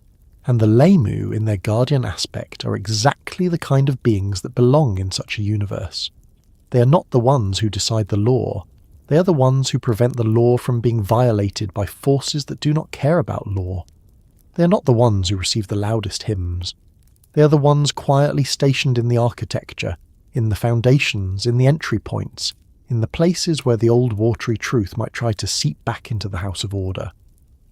If you step back from the myth for a moment and consider how real societies handle older traditions when new powers take over, the pattern remains consistent. New rulers rarely delete everything that came before. They adopt, rename, repurpose. They turn old symbols into supports for new claims. They turn old fears into reasons to accept new protection. They keep the parts that people already recognize and give those parts a new place in the updated system.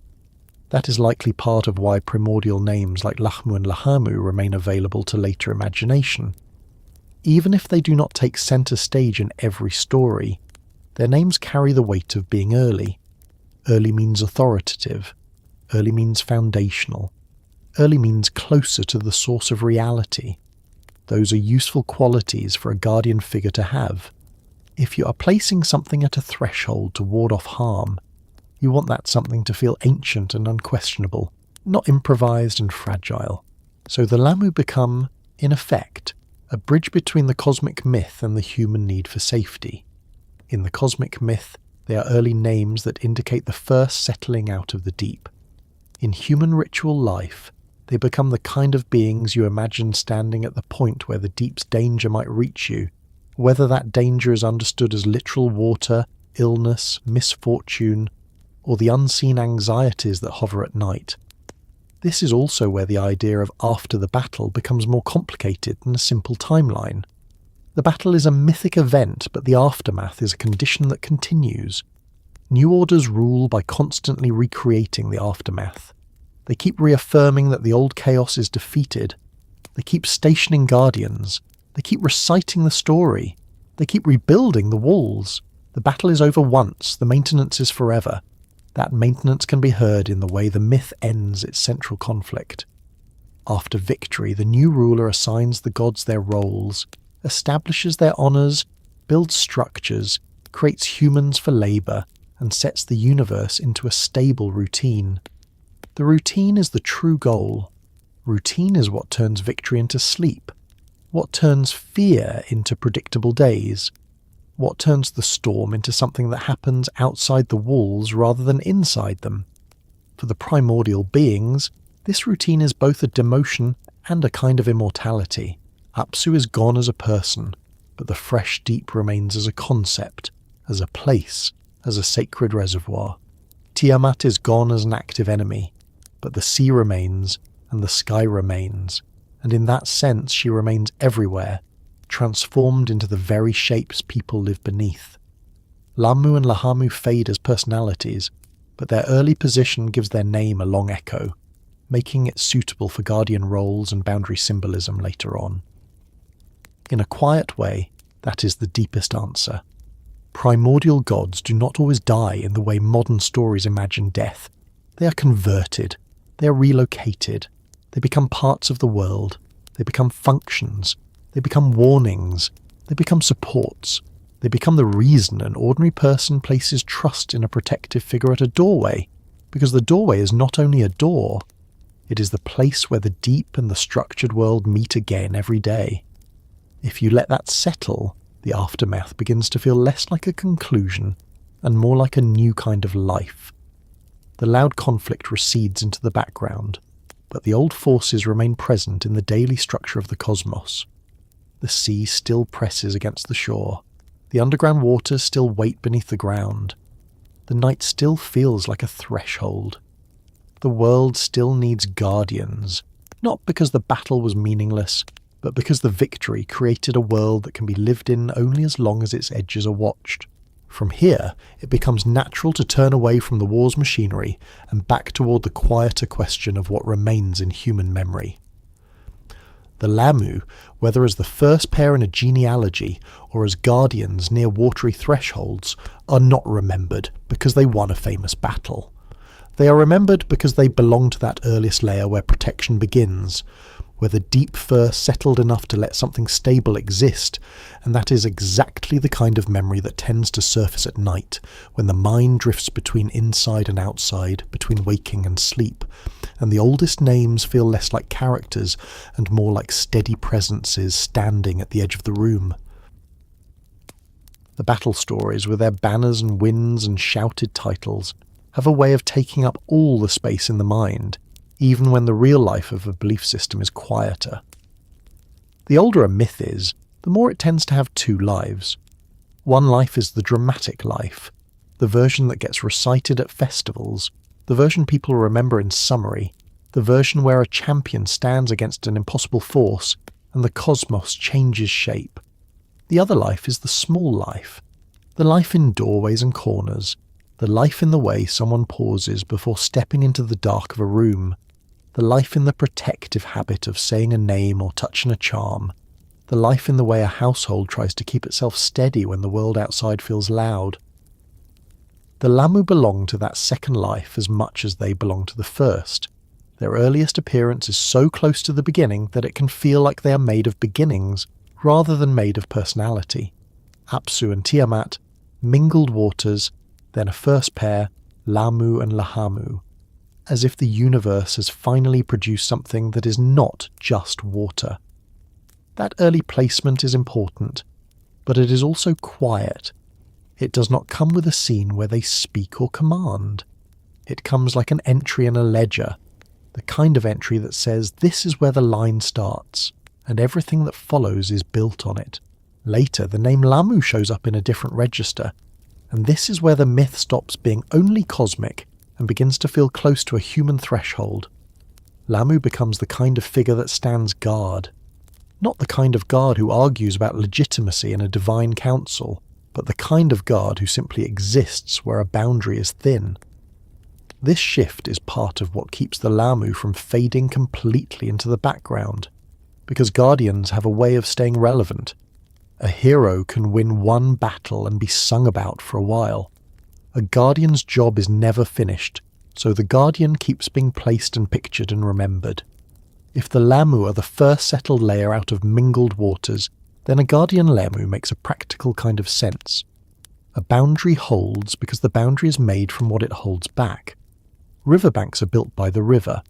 Deltas are built by what the water carries. A city's first stable ground often comes from the same floods that threaten it. When you live in that kind of world, you learn that protection is not always imported from somewhere pure and separate. Protection is often built from the same material as danger, arranged with care so it becomes a barrier instead of a wave. That is a very grounded way to think about why a waterborne name could become a boundary-watching presence. The earliest layer becomes the watcher of the earliest problem. The deepest force in the world is water.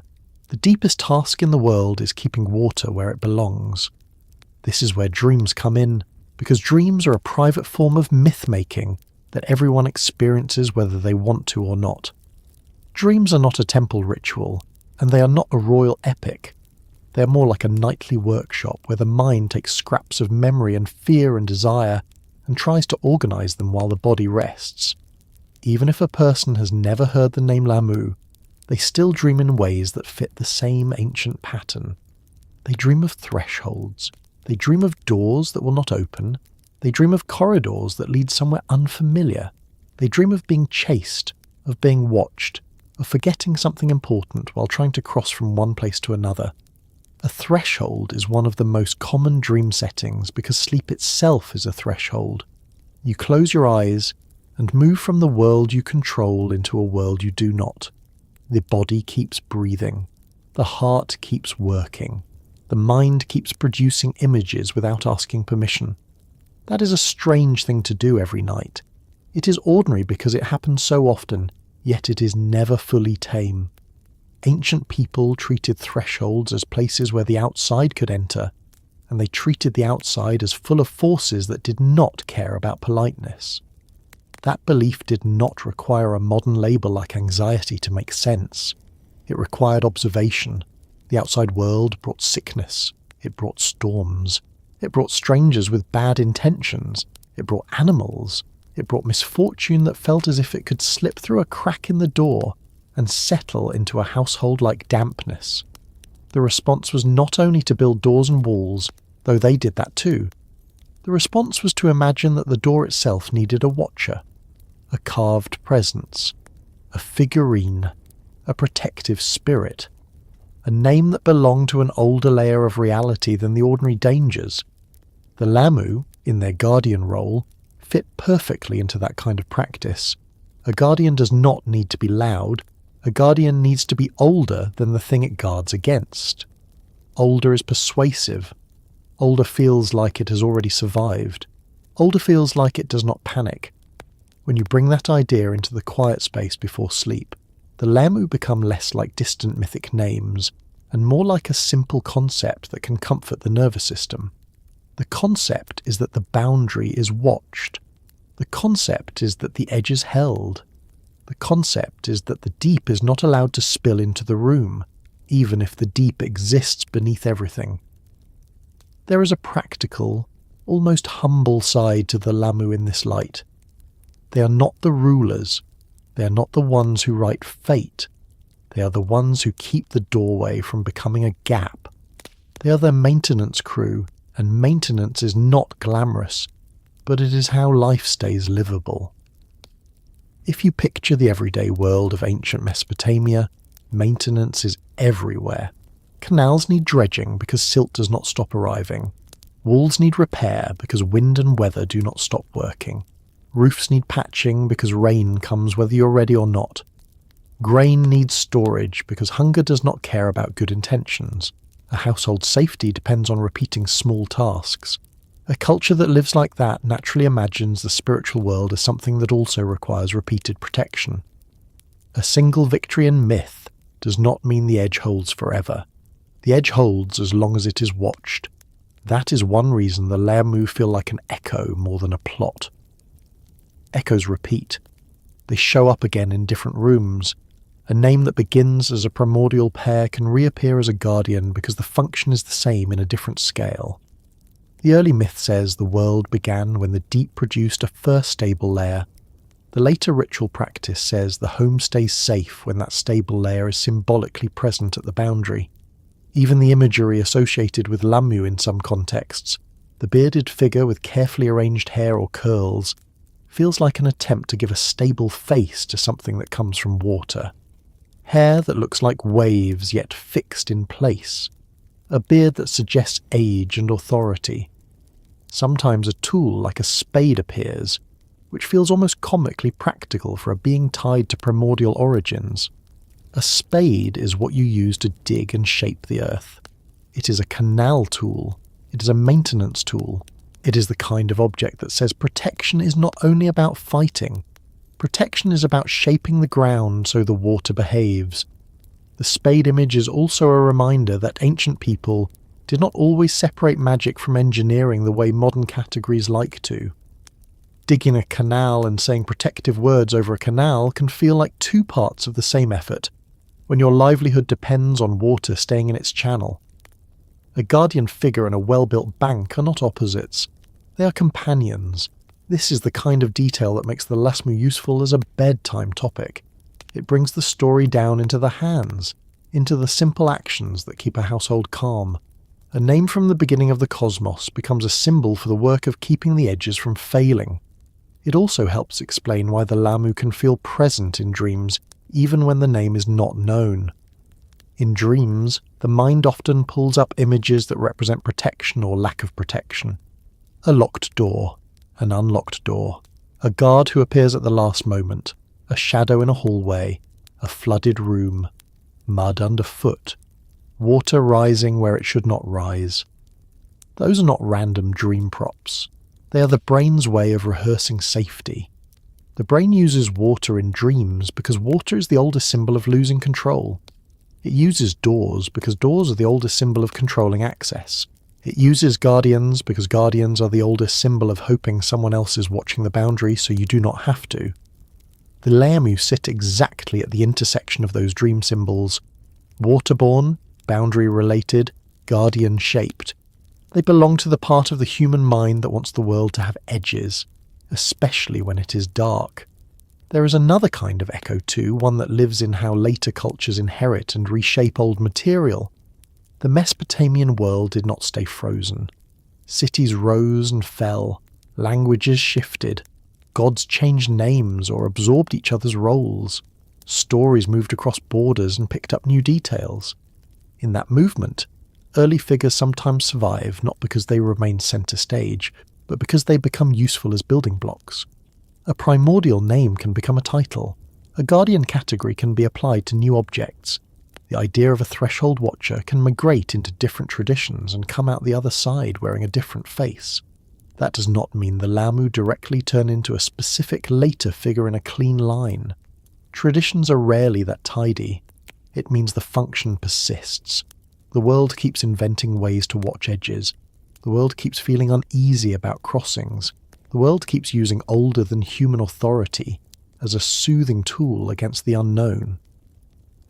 There is a small, almost amusing example of how memory tangles here.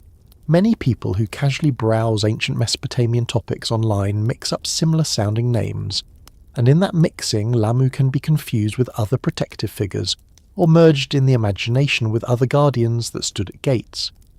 This confusion is not always a problem. It's a sign that the mind is doing what it has always done with old material. It groups by function. Gate guardians become a cluster in the imagination. Water-related protectors become another cluster.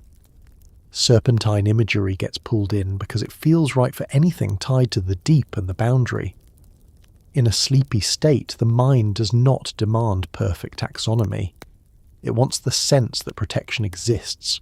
It wants the idea that someone, somewhere in the structure of the world, has been assigned the job of holding the line.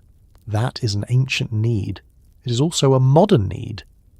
A person locks a door at night for the same reason an ancient household placed protective figures near a threshold. The action is a way of telling the body it can stop scanning. The door will not solve every problem in the universe. It does not have to. It only has to reduce the number of threats your nervous system believes it must monitor at once. The Lahmu, as a concept, do the same thing in story form. They are a reminder that the deep has always been there, and that the deep has always needed managing, and that managing it is possible. The first stable layer existed. The world did not remain an endless flood. Something settled. Something held. That can be taken in a very literal direction if someone wants to, imagining actual rituals, figurines, temples and protective acts. It can also be taken in a very simple human direction. The mind settles. The body settles. The day's noise quiets. The inside becomes distinct from the outside again. The first protection is recreated each night when you decide that the room you're in is the safe part of the world for now. Even the bigger mythic arc supports this quieter reading. The cosmic battles, whatever else they are stories about creating boundaries. They are stories about making a sky out of a sea, making a roof out of a threat. They are stories about taking something unbounded and giving it edges.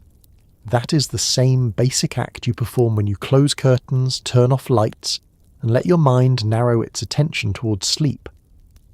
You are reducing the unboundedness of the world to something manageable.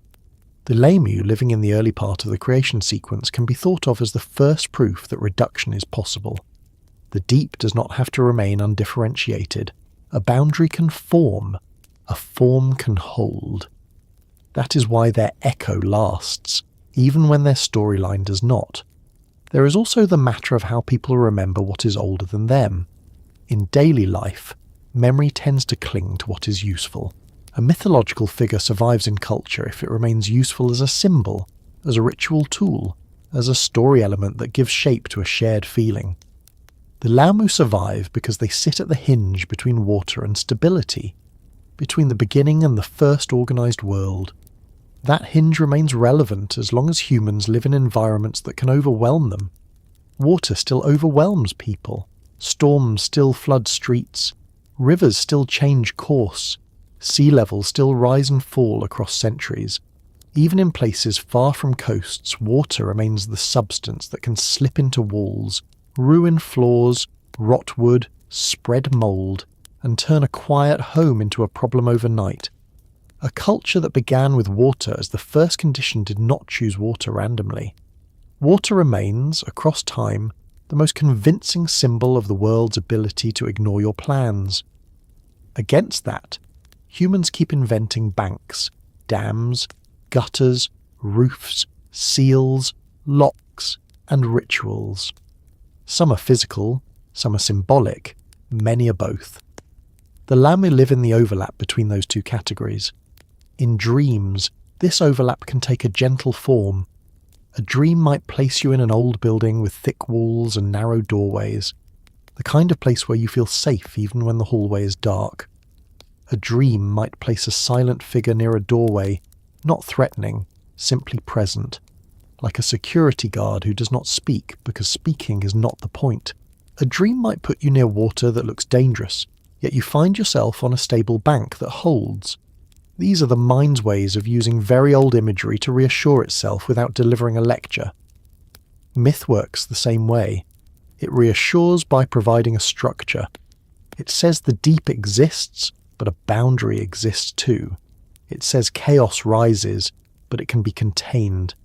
It says older forces resist, but a stable world can be built and maintained. It says protection is not a modern invention. Protection is part of how the world has always been imagined.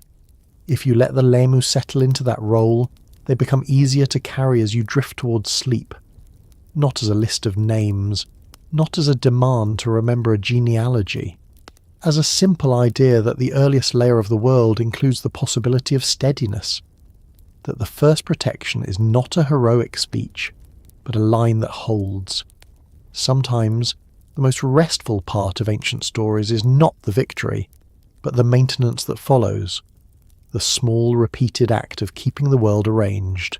The Lahmu, as guardians, belong to that repetition. They belong to the part of the story that does not end, the part that continues each day and each night whenever a boundary is crossed and the crossing feels risky.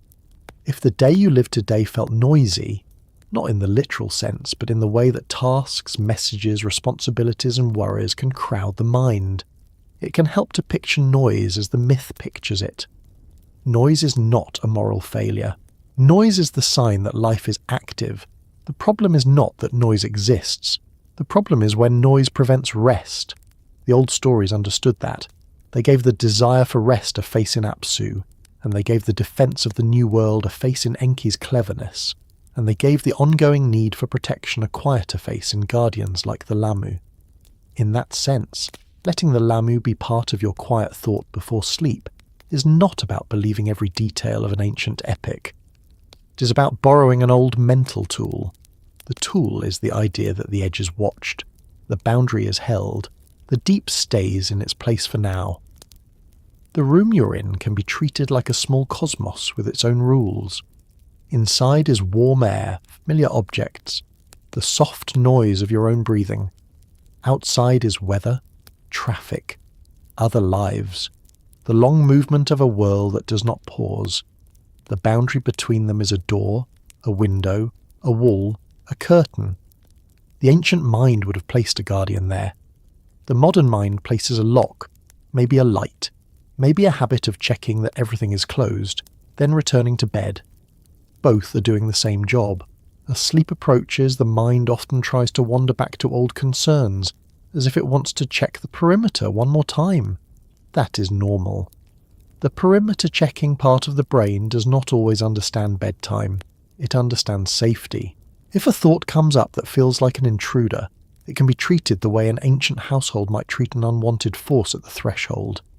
Not with panic, with a simple refusal. The thought can remain outside. It does not need to be invited in right now. The Lahmu, in this quiet moment, can stand as a symbol of that refusal, a steady presence at the edge, a reminder that not everything needs your attention, a suggestion that boundaries exist for a reason, and rest becomes possible when boundaries are respected.